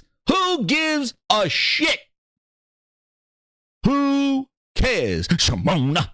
That's right, Daniel. No, who cares? Who cares who paid for who? The fact is you can't play it on Xbox.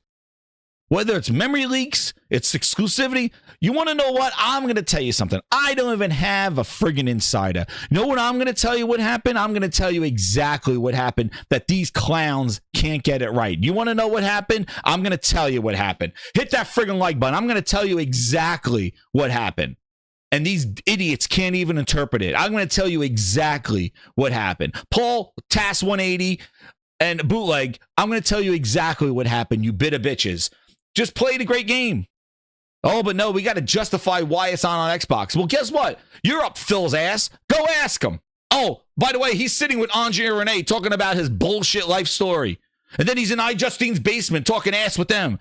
Phil's all over the place and not answering the hard questions. But we got Bootlegs and Paul Tas180 coming out here going like, it's paid exclusivity. Who gives a shit? If you guys care so much, if Bootleg, you care so much, you're Windows Phone Central. If you care so much of Sony's money-hatting deals, and Paul, you care so much, then call up the man himself, Mr. Transparency, Mr.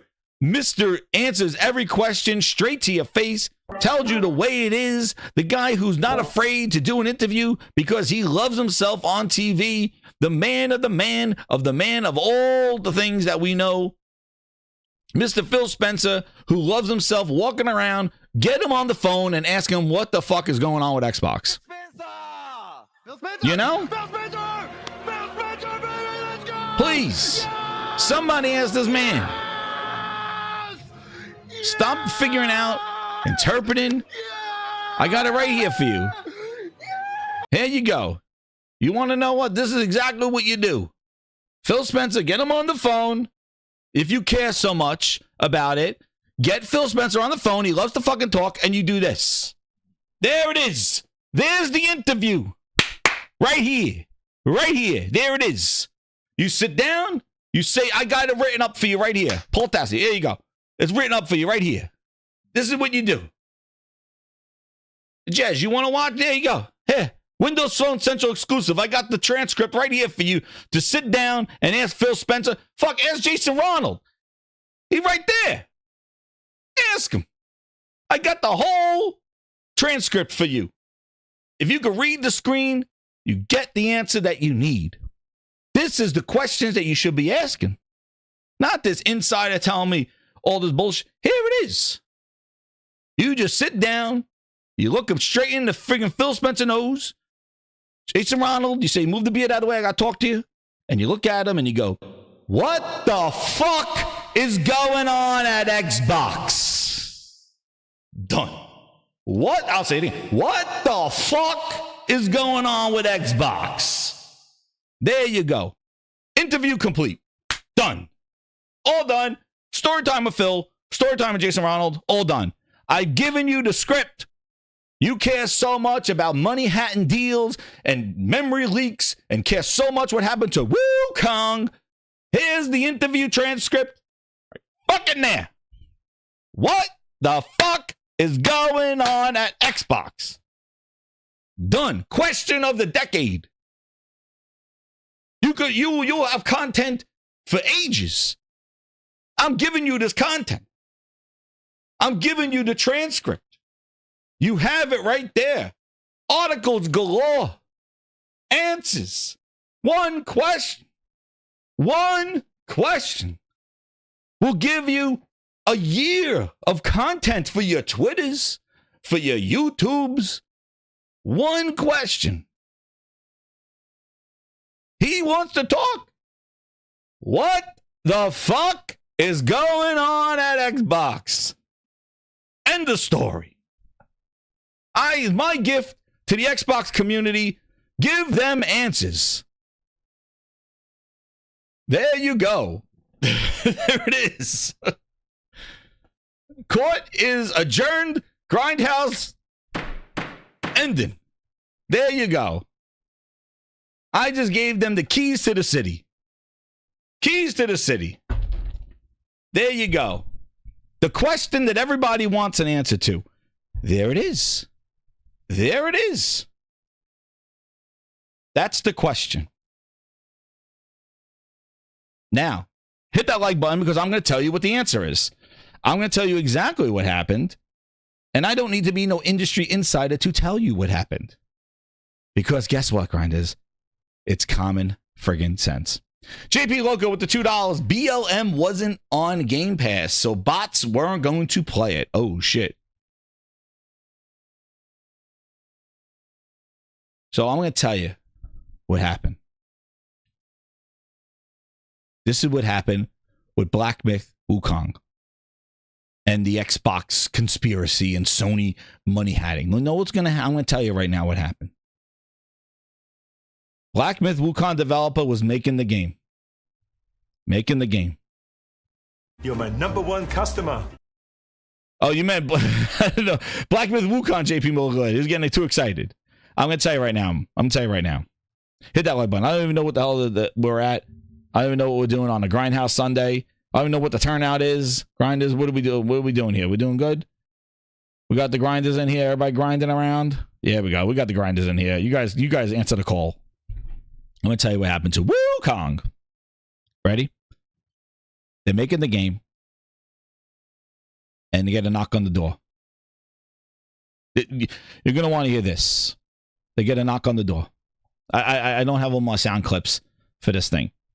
They get a knock. They go, right?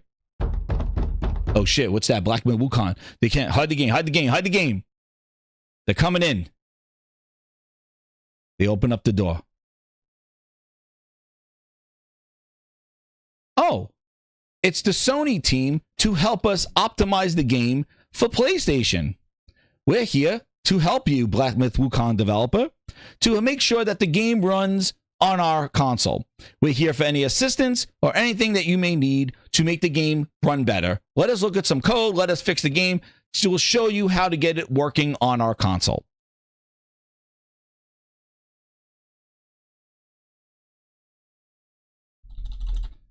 So the Sony Ninja team helped support the development of the game in making sure that it worked for their console. Where's the Xbox dudes? Well, we got the console right here. We would love to launch the game with the Xbox. We would love to launch the game with the Xbox, but fuck anybody, nobody around. Because, you know, Xbox don't give a shit. See, somebody cares about their platform and console to make sure the game works. The other one don't give a flying fuck until, oh shit, oops. And that's what happened. Sony said, oh, well, that game looks good. Give them some support. Send some of the Sony people over to make sure it works.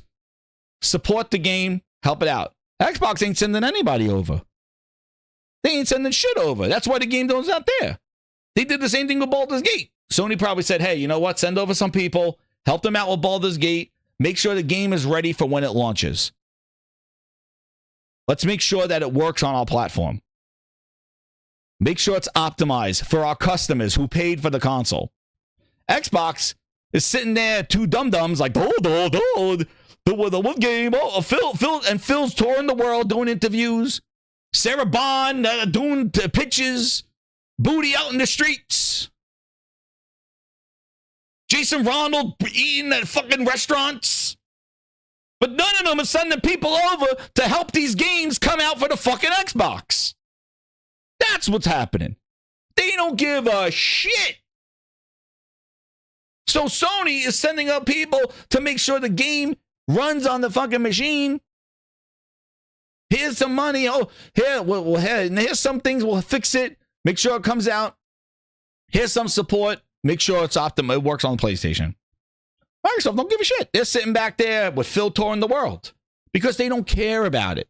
But then all of a sudden, the game comes out and oops, the fans are upset that it's not coming out on Xbox. Where is it, Phil? And all of a sudden, here comes the PR. Well, we don't know what's going on. We're working with them to try to get it to work.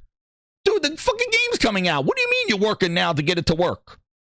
Where the hell were you at the Valentine's Day Massacre in February? Where the fuck was your ass? Somebody's doing their job at PlayStation. Who the fuck are you? You must be the other guy. You must be the other person. Who's this? Now they're all of a sudden they're working. Now they're working. Right? Where are they? What do they say? Wukong not on Xbox. That's what happened. Sony sent over people to help the team optimize the game for PlayStation, and Microsoft didn't send over shit. That's what happened. That's no exclusivity deal. It's Sony sending people over to help the game get developed so it comes out on their platform in time. That's what it is. Because this is, and maybe it's not a tech issue. It's more of a timing issue. Maybe Microsoft didn't realize, like, oh shit, people care about this game. We need to send the ninjas over. How many times have we heard a game not coming out for Xbox and then the quote, Xbox ninjas are being sent out? This is not the first time. This is not the first time. Oh, we're sending the ninjas. Why? And my question is, why are you sending the ninjas out now? What the hell? Where were the ninjas in February and January? Where were the ninjas then? When you had Sue riding the moped and the dude cartwheeling in the hallways. Where are the ninjas? You know? Here. This is from the developer themselves. We're excited for the launch of Black Myth Wukong on the Xbox Series S and X and are working with Game Science to bring the game to our platforms.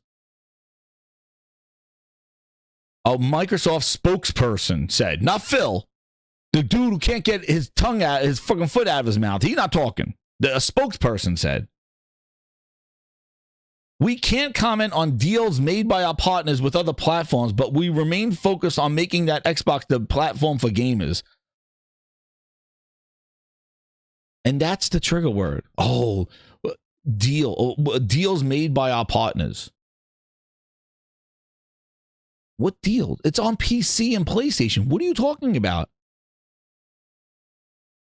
Listen, when Sony bought exclusivity for Deathloop and Ghostwire Tokyo, was Microsoft Microsoft allowed to even speak the words that an Xbox version existed? Were they? Were they now? Was Microsoft making a quote like this when Deathloop was coming out on PlayStation? Exclusivity? Oh, we're happy to work with, but they owned Bethesda at the time, bitch. They owned them, and they still couldn't talk about Deathloop, and Ghostwire Tokyo. You think Sony paid for exclusivity and will let Microsoft make a public statement like this? Like, what kind of deal is that? If I paid for exclusivity, I wouldn't even mention the other one. That's why everybody was so mad about Indiana Jones. They're like, yo, just let it come out on Xbox before you announce the existence of the PlayStation version. When you do exclusivity, you don't admit that there's another one in existence because that just nullifies your whole exclusivity. And I really don't think it was I don't think Sony went in there and say, here's some money, don't put it on Xbox. I think Sony sent over people to help develop the game to make it optimized for PlayStation. And Microsoft should be sending people over to help it work on the Series S since they got this booster box. And Microsoft's not sending anybody over. Microsoft's not putting any money into Wukong to get it to work on the Xbox. That's what I think happened. And they didn't realize until it was a popular game and people made a big omos about it on Twitter that Microsoft's like all of a sudden like, oh shit, we should send people over now. Baldur's Gate did the same thing. They should be sending people over because the S needs help. And I think Sony probably sent people over. That's what I think. That's what I think. And that's what the Black Myth Wukong developer said. Like, if it was exclusivity, like, where was that? Somebody give me what the Black Myth guy said, the developer. What did they say? When they first said, where is it? Is it this Reddit? And what's crazy is that quote from Microsoft was 2 months ago. And then they said memory leak issues, and now they're saying, oh, it was an exclusivity deal. And they're going back to this quote from 2 months ago. Like, it's just, like, first off, who gives a shit? It just shows how the media needs to clarify stuff. When you hear things, you don't just type it and get it out there and then have to look like a clown. So he now is not walking it back because now he could just blame his source, his unnamed source. He could just do that. He'd go like, oh, I'm just going to blame, the person that doesn't exist. Who the hell knows? But I just think it's Sony supporting their platform and Microsoft not. Now Microsoft's sending people over to get it working. That's what they said. Where the fuck is it? Shit. Where's the one from Black Myth where they said about the delay? Because if it was exclusive, why would they even say that they're working with Xbox to get it? Why would they even say that? And I'm sure maybe it's somebody at Microsoft that's the insider that's just like, oh yeah, there's no problems. It's just there was something going on with Sony. And that's probably what he reported. Rather than asking what's going on, or talking about some paid exclusivity, because it makes no sense. It's on PC. They're letting Microsoft freely talk about they're letting Microsoft and the developer freely talk about the existence of an Xbox version. So I don't understand it.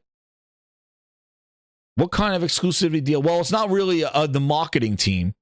Yeah, it's probably the people. They probably sent people over to help the game. And Microsoft didn't send anybody over because Microsoft didn't give a fuck about their console. That's probably what happened. And meanwhile, the S needs help. That's what I think. Exactly, Weezer. Like, it makes no sense. Now Microsoft's sending people over. Now they're like, oh yeah, well, we'll get to work with them on it. Phil's like, send them out. I'm over I'm in PAX West. Send out our ninjas. Here they come. Here come. And now Microsoft just sent them over. I got inside news, bitches. I got inside news. They just sent them over. I just got the inside news. I got the dialogue right here. Here it is. Oh shit. Black Myth Wukong. Developer. Somebody at the door. Who's that? Oh shit. Who is this? They open up the door. Two guys are standing there. They got one tooth between the both of them. Hi, you the Black Myth Wukong developer? So yeah, we're the ninjas that are going to help you do it on the S. I hear it's something a bitch. Is it going to be fixed? Who the fuck are you guys? Oh, we're the Xbox ninjas. We're here to make sure that it works on the S. You're going to make this work on the S? Yes, we're here to work it on the S. Yes. They're my friends. And we're going to make it work on the S. You're the best that they got to make this thing optimized? Yes. Our arcade ninjas come in the end, help us work on the S. Thank you. There they go. They send over Tweedledee and Tweedledum. They go, I'll go fix the game. Make it work on the S. This is problems. I know. There you go. Send over the fucking ninjas. Right. They got one tooth between the both of them. There you go. That's what they sent over. Fucking Xbox ninjas. Feels like send the best that we got. Tell them to fix the game. Maybe we'll get it ready by New Year's. The Xbox engineers. Sorry, we were working with cloud strikes and we had some issues, but we're here to fix WUKONGs.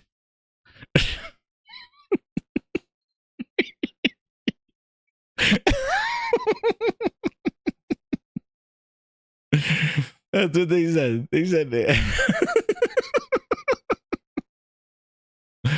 that they're working on it right now. This is some serious work. Sam, you have anything to recommend to WUKONG's developers? Send them over. There you go. We'll get ready. We'll be ready for New Year's. That's what they're gonna get it.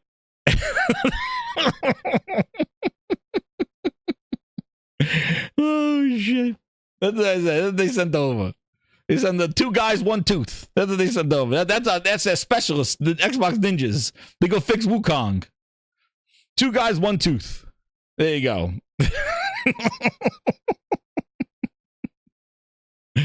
There you go.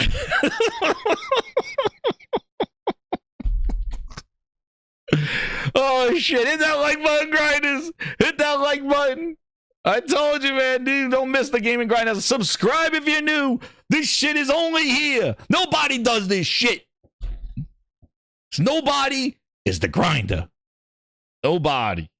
Fuck out of here. Hit that subscribe. Hit the subscribe button now. I'm Xbox Ninja. All talent, no soundboard. Oh shit. But there you go. That's what they sent over there because they realize now it's a problem. Now it's a friggin' problem. Oh, now we got to fix it. And then they got these media guys trying to, is it a deal? Is it not a deal? Who cares? The ninjas are on it now. They're specialists. That's what they do. The specialists are on it now.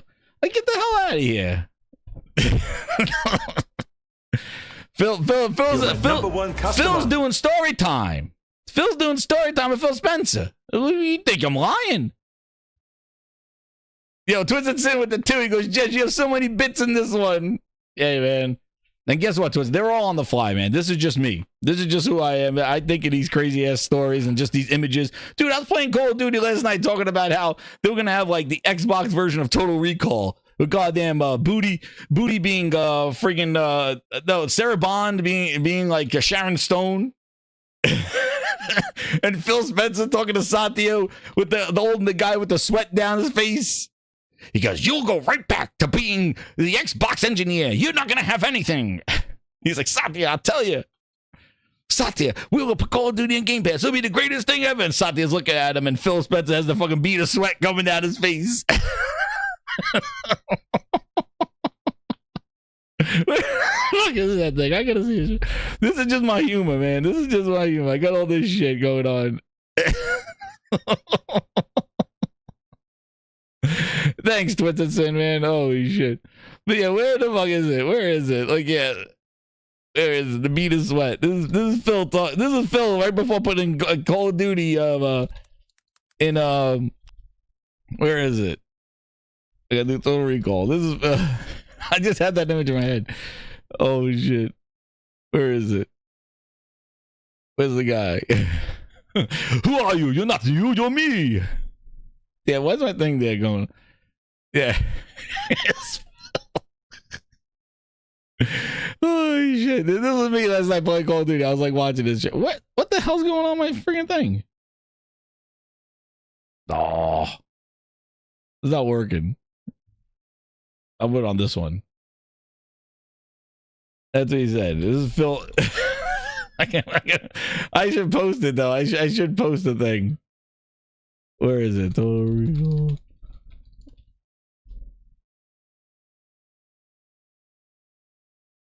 Where is it? There it is. This is Phil, but yeah, this is Phil. Look at talking to Satya putting Call of Duty in Game Pass.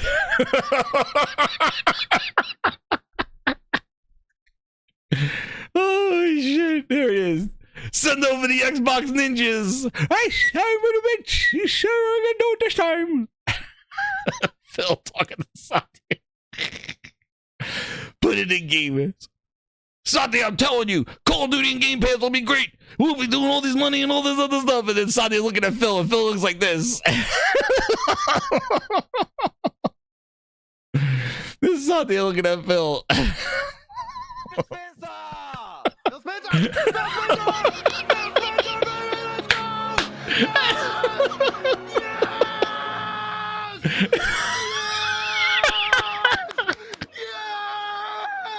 fucking made myself laugh.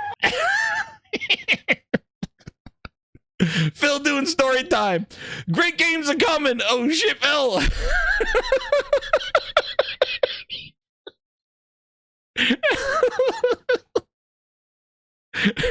Great games are coming. This was taken from Gamescom when Phil said we got the most console players ever. We got the most console players ever.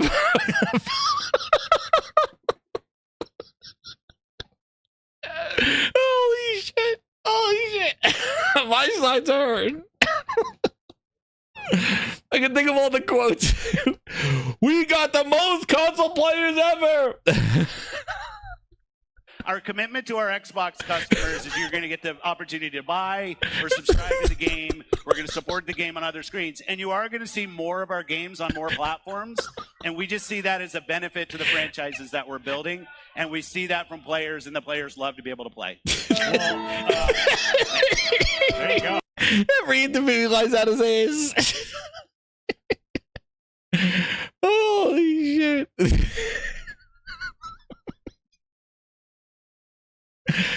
I'm fucking sorry. Gaming. Every time he says gaming. Who's the feeling that sweat? Oh, I gotta have this meme on the fucking thing. Holy shit. Now I'm fucking losing it. Oh my god. Oh, I gotta take a break.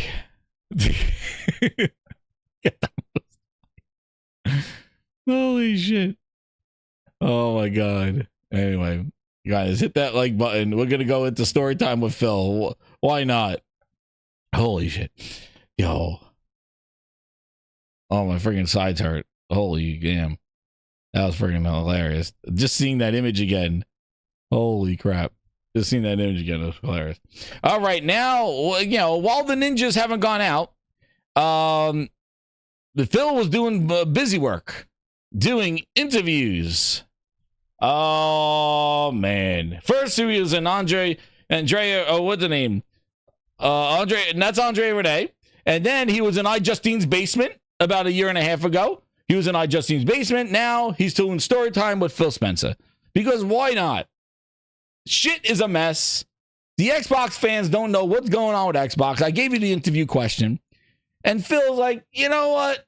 Let me just sit on the stage and talk some more stuff to grind the Xbox fans' dreams even more.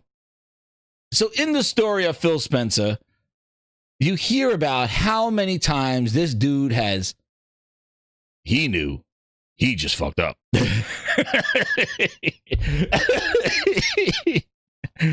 Yeah. Phil Spencer, man, I don't know why you do this. I don't know why you do this. but he does do it. So let's listen in on the story of Phil Spencer and listen to his contributions to the Xbox community and Xbox gaming. Enjoy. Led one of your studios inside Xbox in kind of the era where Gears went from being external to being internal. Yeah. And that was a really big moment for you guys. Yeah, so we did Gears with Epic. They got to the point where this Fortnite thing, which I hear is going to be pretty big, was coming on. So they were already. We're on a good start. Their effort rightfully was going to be moving to something that was incredible for them as a company, but I didn't want Gears to go away. So, you know, the discussions with Tim Sweeney, Mark Rain about, hey, we would love to continue. And it was kind of a special coming together of Rod Ferguson, the coalition in Vancouver. We had to build a studio. We had some parts of a studio in Vancouver, but we had to build a studio to go and take that on. Which I thought that was very interesting. When they got Rod Ferguson to come over, but they took Black Tusk in Vancouver and said, we had a studio, but we had to build a studio. What I thought was friggin' interesting was back 11 years ago, before this happened, like he just said they had to go build the studio. Vancouver, but we had to build a studio to go and take that on. What's crazy is that they announced a game from Black Tusk before this Gears thing. This was in E3 2013. You're telling me the studio wasn't built, or it was like real slim pickings? This was what Black Tusk was working on. This was an E3 reveal.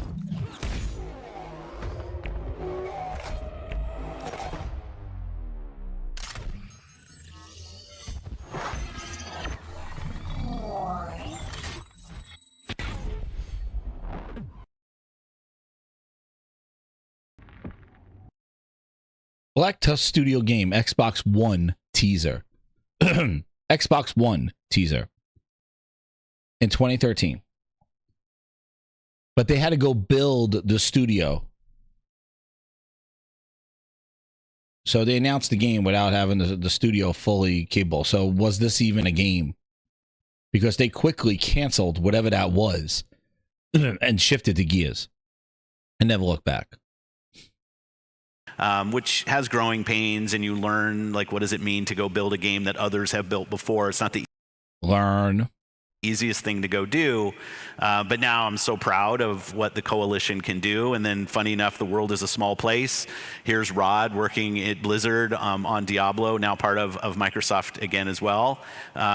It's nice. And then tying it to the E-Day thing at Showcase, seeing that the coalition, even without Rod and that kind of history with the franchise, I thought they just did a really nice job, even though it's kind of an intro piece of recognizing the things that are special about that franchise, down to some of the iconic music, to the characters that we love, some of which we've lost, but now we see.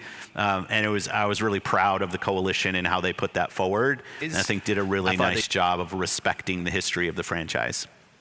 I'm excited to see more, Phil. When do we get to see more V-Day, Phil? Not today, I'm sorry, but we will. Nothing to announce at this time. Wait till next E3. Even more excited, though, to talk about the next game in the list, because this is a game. So here we go. I just want to include that because I thought it was pretty interesting that he was building a studio, and Black Tusk already announced the game or existence of a game. Black Tusk teaser for a game, and then meanwhile, they still had to build the studio, and they built it around Gears instead, and they renamed Black Tusk Coalition. But yet again, showing things like this. So now we get to the judgment of Phil Ness, and just add it to the list, but we'll let him go. We both have spent a lot of time playing, but sadly not together. Have you ever played together? No. We have to fix that. We'll fix it. Okay. All right, let's hear the clip. Yes, he picked it right away in the front row. I didn't think a lot of people would guess this because it's from Vanilla. Destiny, the OG. I love that you picked this. Am I a Destiny stan? Absolutely. Phil picked Destiny, right? This dude loved Destiny. That's where he socialized with a lot of Xbox fans on Xbox. Destiny. Hear the story of Destiny. Anybody who follows me knows this. The What's Good Guardians are here, which is fantastic. And I would love to hear about why you picked Destiny and how this game arrived in your journey. Yeah, I mean, Destiny has, there's so many kind of mixed emotions and stories for me around Destiny. Obviously, Bungie was part of Microsoft. When I started in Xbox, Bungie was already part of Xbox. And I shared a floor with Alex Seropian, Jason Jones in the building that we were in Redmond. And I learned a ton from just being around Bungie and how to build games and Alex's approach and Jason's approach to design. I would spend a ton of time down in their offices talking to them about stuff I was working on and getting their feedback. So, you know, Bungie, both as part of Microsoft and then spinning Bungie out, getting the pitch for Destiny on do we want to sign this? We ended up not signing Destiny. I'd obviously went with Activision, and to seeing what it grew into. Getting the pitch and not signing Destiny and giving it to Activision. That's crazy. Because they wanted to just focus on the one-trick pony of Halo. They didn't want to think it. They couldn't see outside of their vision. He heard the pitch for Destiny and said, go and do it in Activision, and basically made Destiny a multi-platform franchise. He heard the pitch. They were working with them and they said no to Destiny. I don't get it, man. And they let them go deal with Activision. So, says no to Destiny. Let them continue. Like from a business kind of Xbox standpoint, I can look at it and I can, it's just a really interesting journey in terms of what they built. Their history with Halo, as somebody who loves Halo, like I can look at Destiny.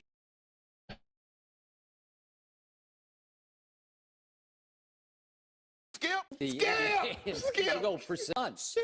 Okay. Skip. Yeah. But skip. Where you go? Skip. We skip. Simple as that. Skip. How can he make these statements? That's somebody that loves Halo, somebody that loved Crackdown.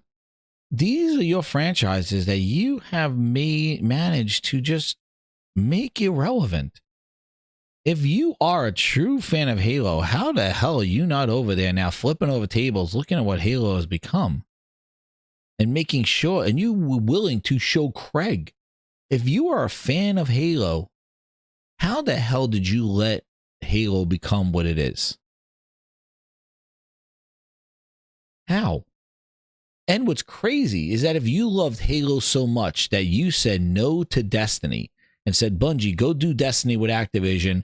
We're going to do Halo. We love it so much. Like he said, they were there. He was there from the beginning of 343. And they have pumped out the worst Halo and watched it go down the tubes, not even in competition. Like Halo is not even that it wasn't well received. Like, dude, this thing, it completely just derailed all of Halo, the franchise, the story, the lore. Halo Infinite hurt Halo. They need to scrap it and do something brand new, something else. But that's his favorite? Dude, if it was your favorite, you would say, yo, this ain't happening. We are going to fix this. So how do you say that and look at the state of Halo right now? How is it your favorite and you let it become this? You're the boss. How are you not over there flipping over tables and trying to get Halo back to where it was? 1, and you can see some of the continuation of things that they learned about having one iconic character that everybody is like. Master Chief is the center of the Halo universe. But in some ways from storytelling, maybe that constrains you a little bit. So then you go and you build a game where your lead character, your guardian, is something that you configure and all of the unlocks that has. But then from a gunplay and other things, movement, it's a Bungie game. Like, it feels so great. I have to be honest, when Destiny 1 came out, and I might have played some of the preview builds that we were doing on Xbox, it didn't really click with me, right? I'm not a big PvP player. If somebody looks at my player, you can see my player history. It's not a lot of what I do. And I was a little worried that I was going to get thrown into a PvP world. And it turns out that's not what it was at all. And when Wolves came out, it definitely landed me. And then we should talk about it, like from a gaming standpoint, and things I learned through play and community. There's a whole nother side of it. But the thing about Destiny that I start with is just my history with Bungie and their evolution of working on games. I do love that it's a local team. I have a lot of friends over there still. And yes, they're owned by the other guys now, but it's a game that I'll always love, and a team that I'll always have a ton of affinity for. No, like small. How Sony called the other guys. Aren't they your partners now? I don't know. Aren't they your partners? You need what they have. The other guys. Oh, they're called the other guys. No, you like to look at yourself on television, you sick son of a bitch. So look at this. Pangs of dang. They call the other guys. Oh, goodness. The worst, made some of the worst, a ton of affinity for. No, like small pangs of dang, we could have had it. You know, I got so many of those. I've passed on some of the worst, made some of the worst game choice decisions. This isn't in our list, but an interesting one. When this team came down to Redmond, and Alex Rogopoulos, and who's great, love Alex. He's amazing. Shout out to Alex. And he pitches a game where they're actually going to make plastic guitars, and they're going to plug into consoles, and then they're going to sell tracks where you're going to play Simon on this guitar, an old reference. And I'm like, really? Do we really think that's going to work? No one's going to play that, Phil. And a few people played Guitar Hero. I hear that turned into a pretty good game. Yeah, and then that Rock Band and everything. That did okay, yeah, I Rock think. Band. Yeah, the whole thing turned. So. Yo. Oh. Hold on. Okay. Holy Spirit, How? activate. Oh, no. Holy Spirit, no. Oh, no. activate. Holy Spirit, activate. Activate. And what happened with Guitar Hero? Where did it pick up? It went right to PlayStation. PlayStation, was it 2? It was PlayStation 2. And there you go. They didn't want to do anything with it. He said, well, really? And PlayStation's the one where Guitar Hero kind of kicked off. And PlayStation got it again. How? And then you add, so Destiny, he had the pitch and said no, they didn't sign it. Guitar Hero. Nah, nobody's going to really use that. Let's keep going. That adapter, and you basically have the most powerful system on the block. The Xbox is really slick. Let's keep going. With excitement building around the console, Let's keep going. Microsoft was under tremendous pressure to build a portfolio of hit games before the Xbox launch. By the time they had announced that they wanted to do Xbox to the time when we needed to launch was an incredibly short period of time. We didn't really have the luxury of saying, start building a game from ground up. That was almost impossible. What we were looking for were games that were partially in development, ports already in development. We went out and started to look for developers all over the world. A barnstorming tour across North America, Europe, and ultimately Japan to create some sort of excitement around the console and convince game developers in particular that we could be successful. All right, boys, let's roll. One day we presented a new idea from a small game publisher that had come to us and said, hey, we want to dust off one of the 2D games that we had done for PC. We're going to really invest in it. We think it's going to be really exciting. And these newly important executives in Xbox who would review all the pitches from publishers and developers, they said, I don't think that game is going to be able to make the transition from 2D to 3D. They felt that it was complicated. They didn't really understand the user interface. They thought that it was based on a game that hadn't been all that successful. To my surprise, it was rejected. And that game was called Grand Theft Auto 3. It ended up selling 14.5 million units. It was the top-selling game of 2001 and would have been the top-selling game of 2002 if it wasn't beaten by its own sequel. It was the pass heard around the industry. Despite seeing Grand Theft Auto 3 go to PlayStation, Microsoft was still well-positioned. I heard that one before. But wait, it doesn't end there. And the grinders are pointing out in the chat that, yeah, they turned down Genshin Impact as well. And then Xbox turned Marvel down, leading to Spider-Man on the PS4. So, according to Ong, Marvel Games wasn't happy with the quality of Spider-Man being published by Activision. Big Booty Bobby, which is wonderful. The two companies mutually agreed to terminate that license early. Ong said that when the deal was made, walk away, Activision asked, what are you going to do with this IP when you get it back? Ong replied, I'm going to find a better home for it. Big Booty Bobby talking his shit to Ong, and Ong said, we're going to find something better for Spider-Man. Ong then said, Activision replied, said, good luck finding your unicorn. That's Activision for you. Now part of Microsoft, so great personality there. Good luck finding your unicorns, they said, Activision.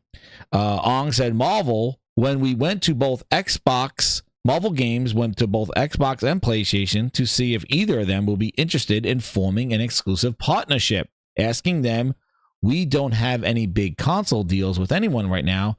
What would you like to do?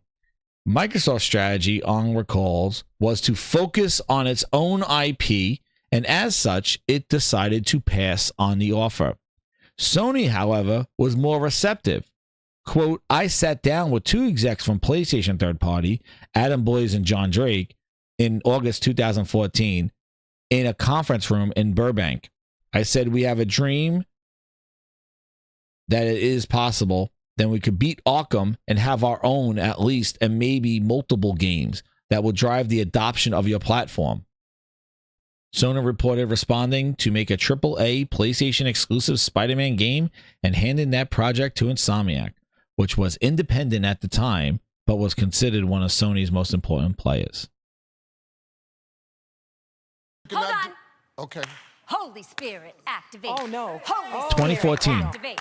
Holy Spirit, activate. Activate. 2014. Activate.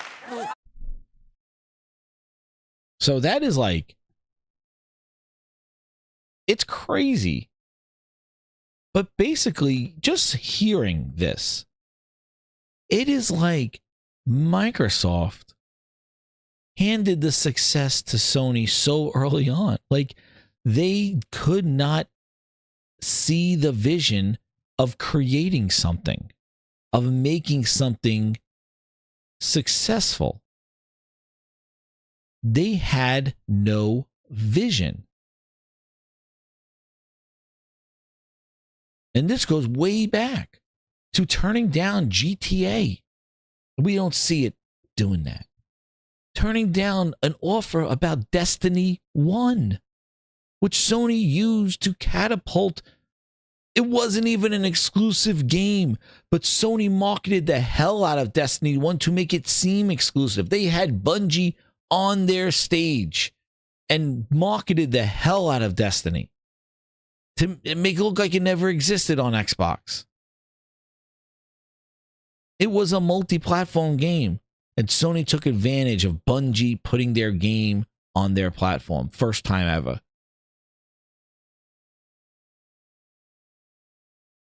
Genshin Impact is sitting on PlayStation for years that Phil turned it down. Guitar Hero 2 blew up on PlayStation 2. Created the Rock Band. because of Guitar Hero's success. Get a PlayStation 2 for Guitar Hero. Turned down by Phil, his friends. Spider-Man. In 2014, we want to focus on our own IP. Yeah. 2015, they dropped. In 2015, after Halo dropped, 2 years later, they would cancel Scalebound, shut down Fable, and Xbox will be on its way out without Game Pass being offered. But they could have had a Marvel game and multiple Marvel games they were offering, not just one, sequels upon sequels. And look what that happened to an Insomniac. They did Incredible Spider-Man, Incredible Spider-Man 2, and now, look, X-Men, they have all this other stuff down the line. You got to do it. But they turned it down. And I am sure people went up to Microsoft first because they're like, yo, like they were, but this was early on. This was Xbox One. This was like PlayStation 4 was just ready to take off. But what's crazy is that Microsoft back then with GTA and stuff like that, looking to compete, they just couldn't see it. And Phil couldn't see it. And he says here in his thing, like, he's not Phil. Look what he says. I've passed. I'm not a regrets type person. Maybe that's a fault of mine. But I passed on so many games that I could look back and say, but no, I try to look forward and be positive about the things that we. There you go. I want to hear that as a whole thing. Listen to this as a whole thing. I've passed. I'm not a regrets type person. Maybe that's a fault of mine, but I passed on so many games that I could look back and say, but no, I try to look forward and be positive about the things that we are doing. And yo,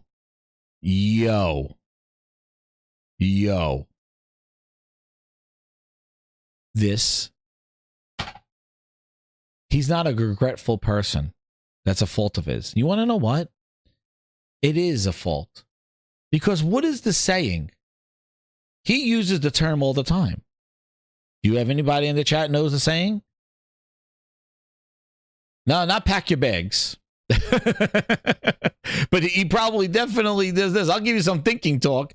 Phil probably sitting there going like, is that a deal? No, I keep. Wait a second. No, I got the vision. You know, we got to get the visual with everybody. Here we go. The whole thing turned. Hold on. So I've passed. I'm not a regrets type person. Maybe that's a fault of mine, but I passed on so many games that I could look back and say, What was that?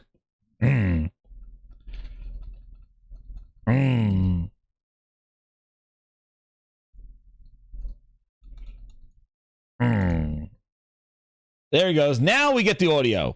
Is that a deal? No, I keep losing at deals, and I don't want to make a deal anymore. I am leaving, and you can't stop me. I'm packing my bags. Very, very calm day until this. A bump in the road comes, and she's be sarcastic. I won't be coming back until Saturday when you leave. She's going to try to stop me, but she can't run in those little high heels. Never see this face again. There's the visual. Keep losing at deals. But that's the thing.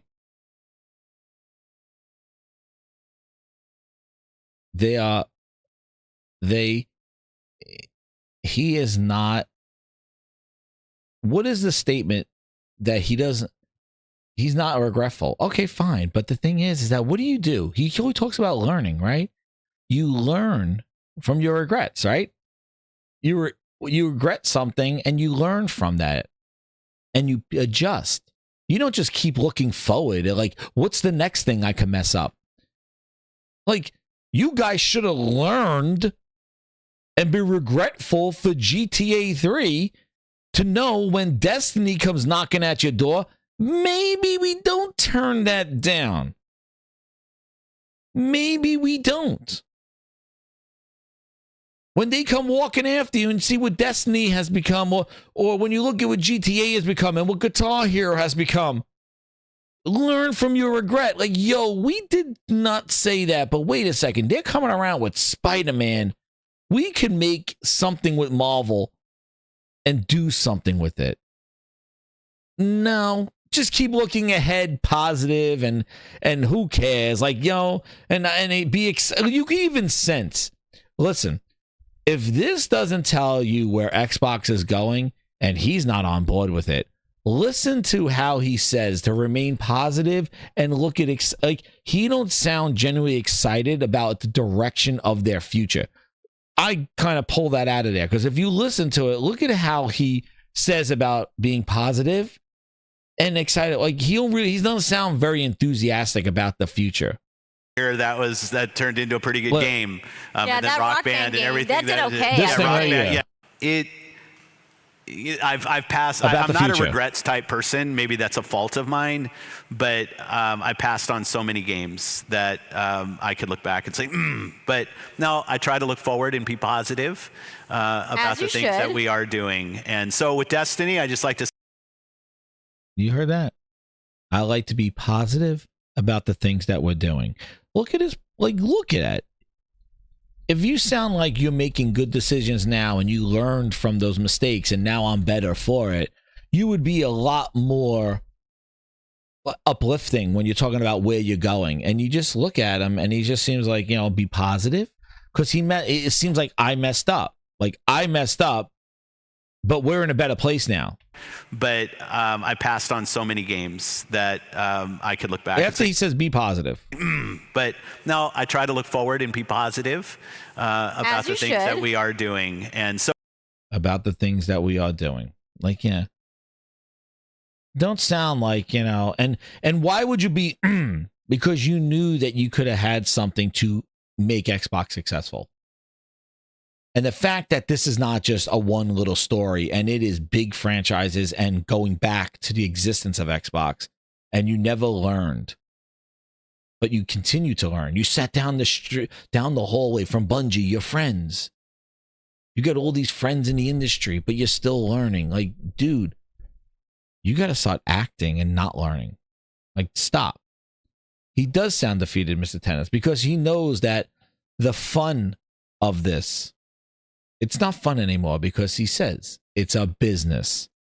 He has to run a business. And now the party's over. The opportunities were there.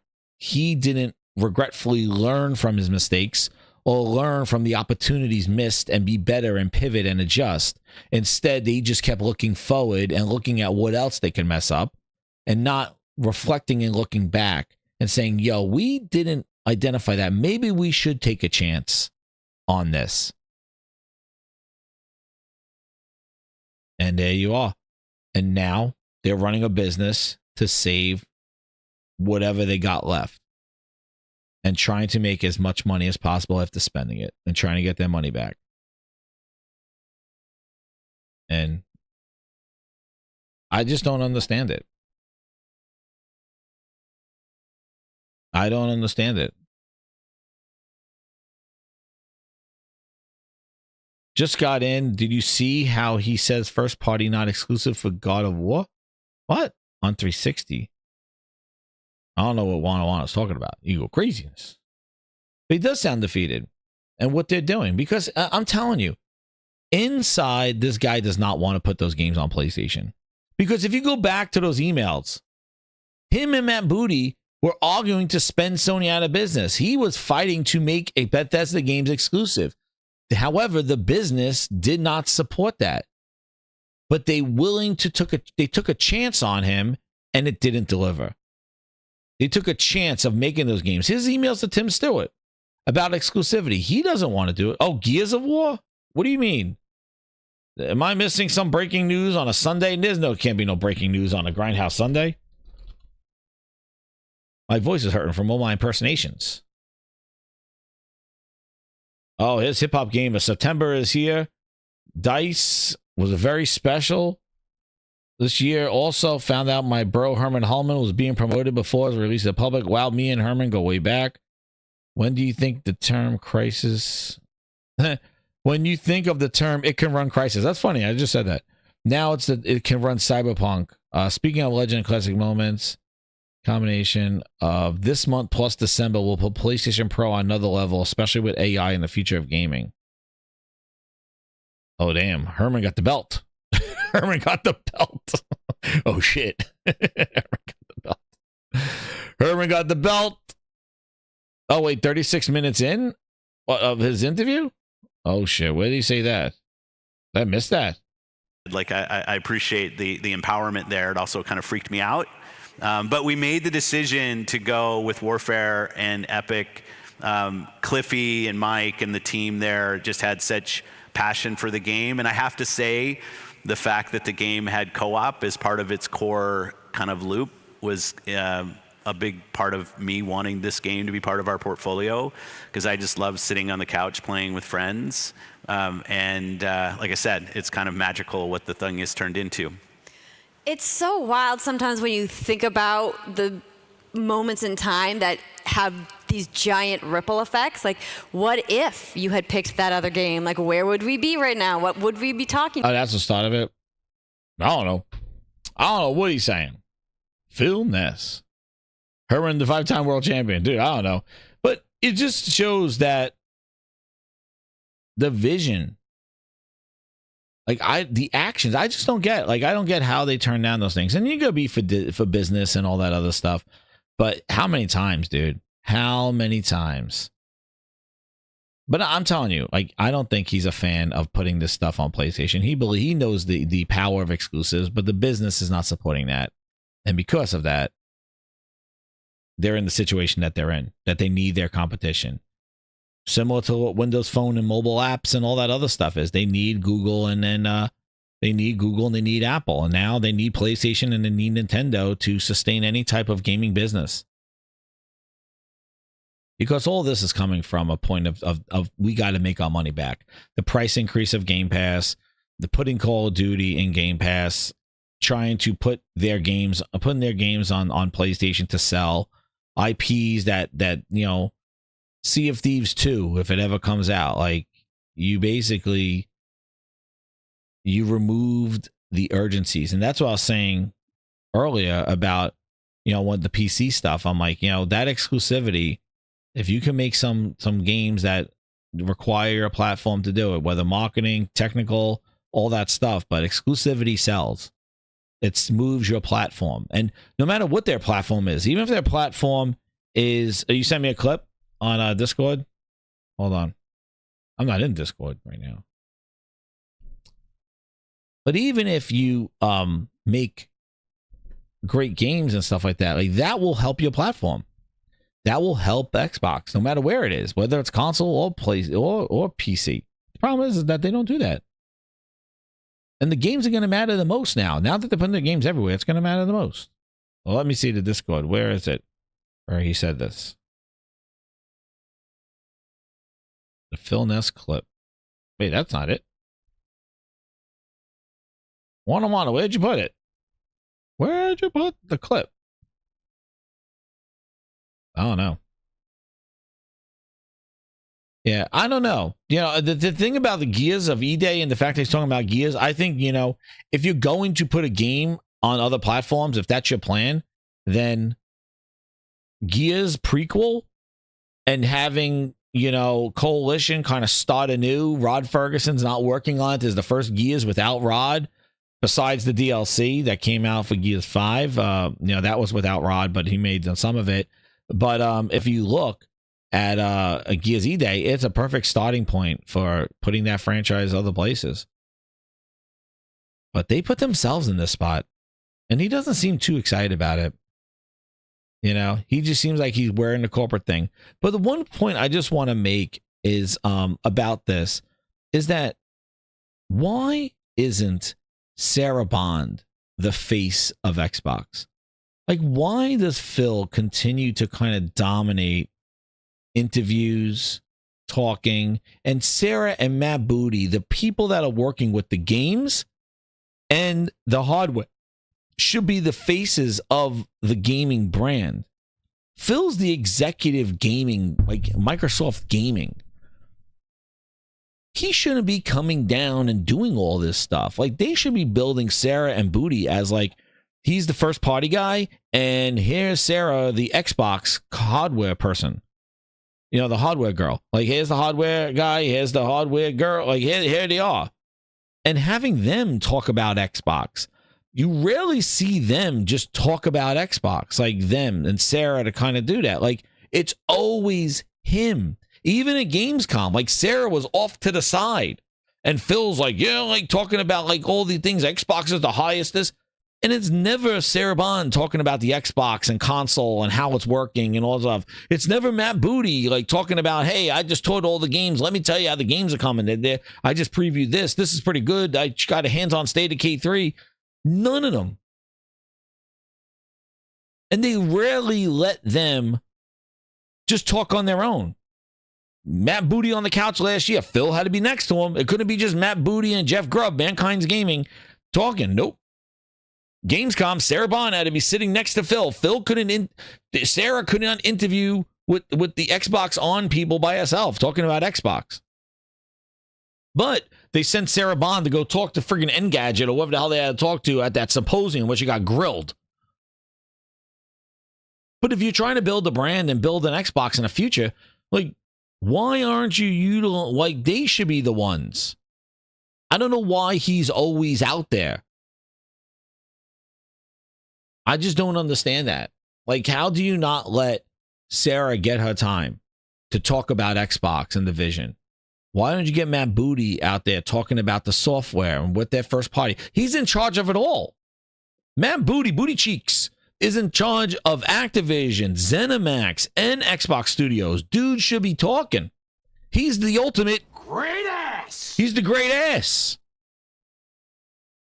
But Phil is always out there. It's about me. It's always about me. He's always like, he just dominates the spotlight and he's like everything. And maybe he doesn't have the insight as to what the hell is going on because he's talking from a high level and Matt Booty and Sarah Bond are like, they're held away. It's like, you only come out when I say you can come out and sit by my side.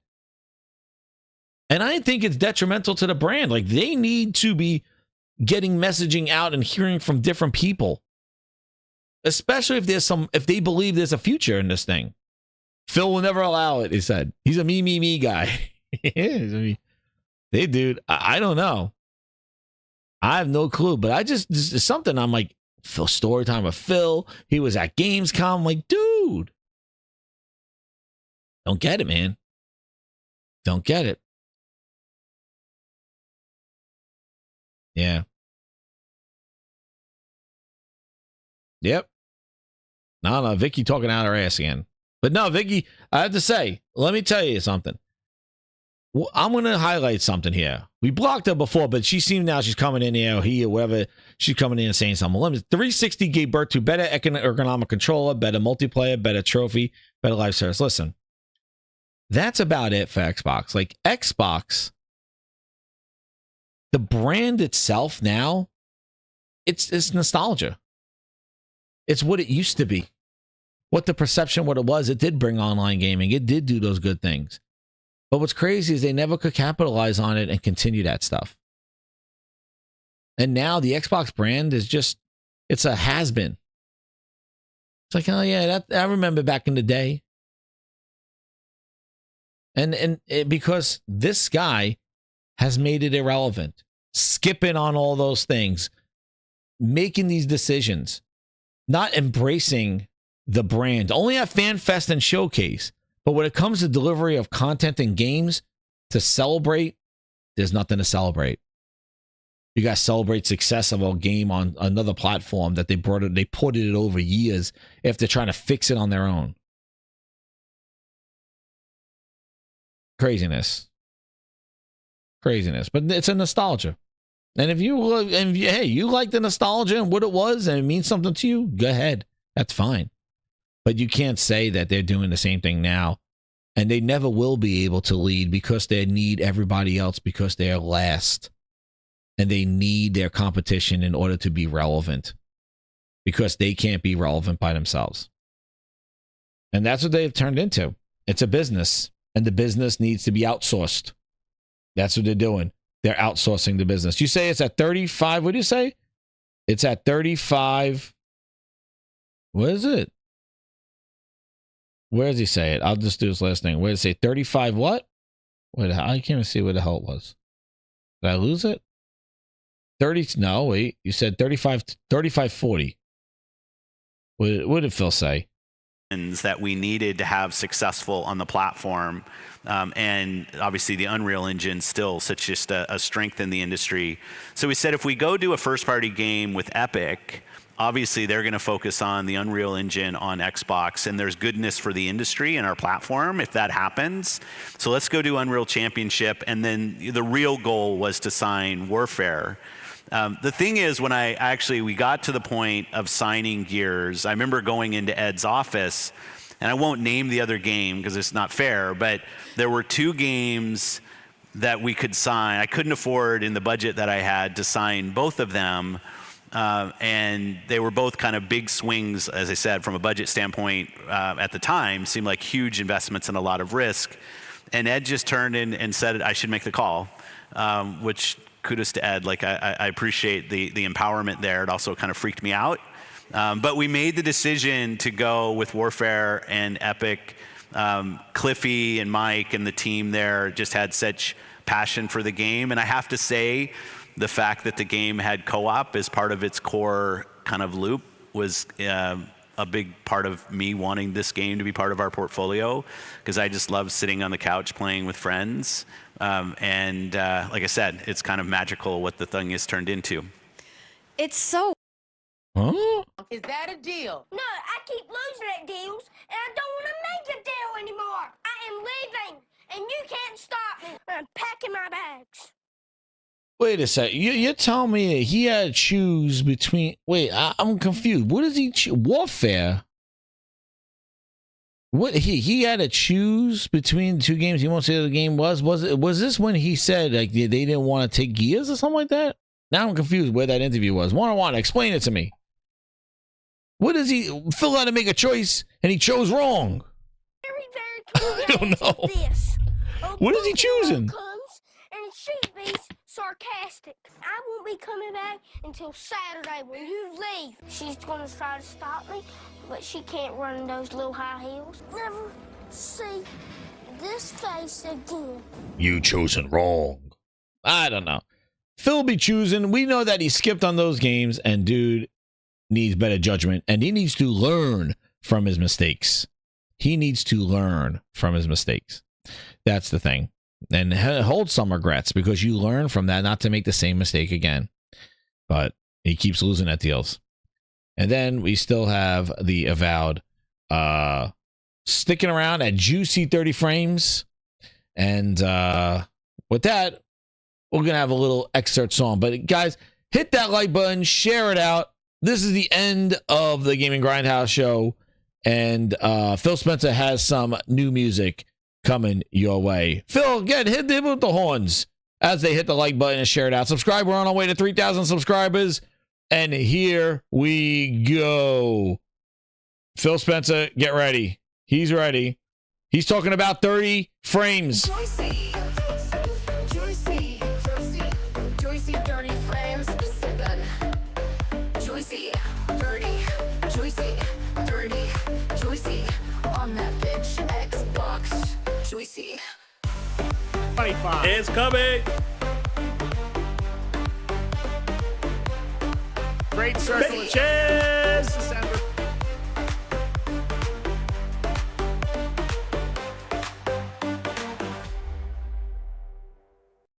Juicy, juicy, juicy, juicy, dirty frames. Juicy, dirty, juicy, dirty, juicy. On that bitch Xbox. Juicy.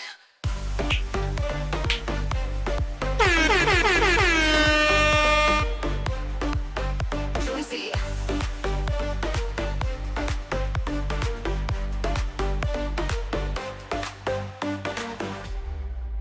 Good night, grinders. Hit that like button, share it out. Thanks again, everybody. Talk to you guys later.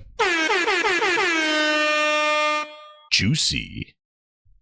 Avowed is juicy 30 frames. Juicy. I gotta do it again. Juicy 30 frames. Good night. Juicy. Avowed is juicy 30 frames. Juicy.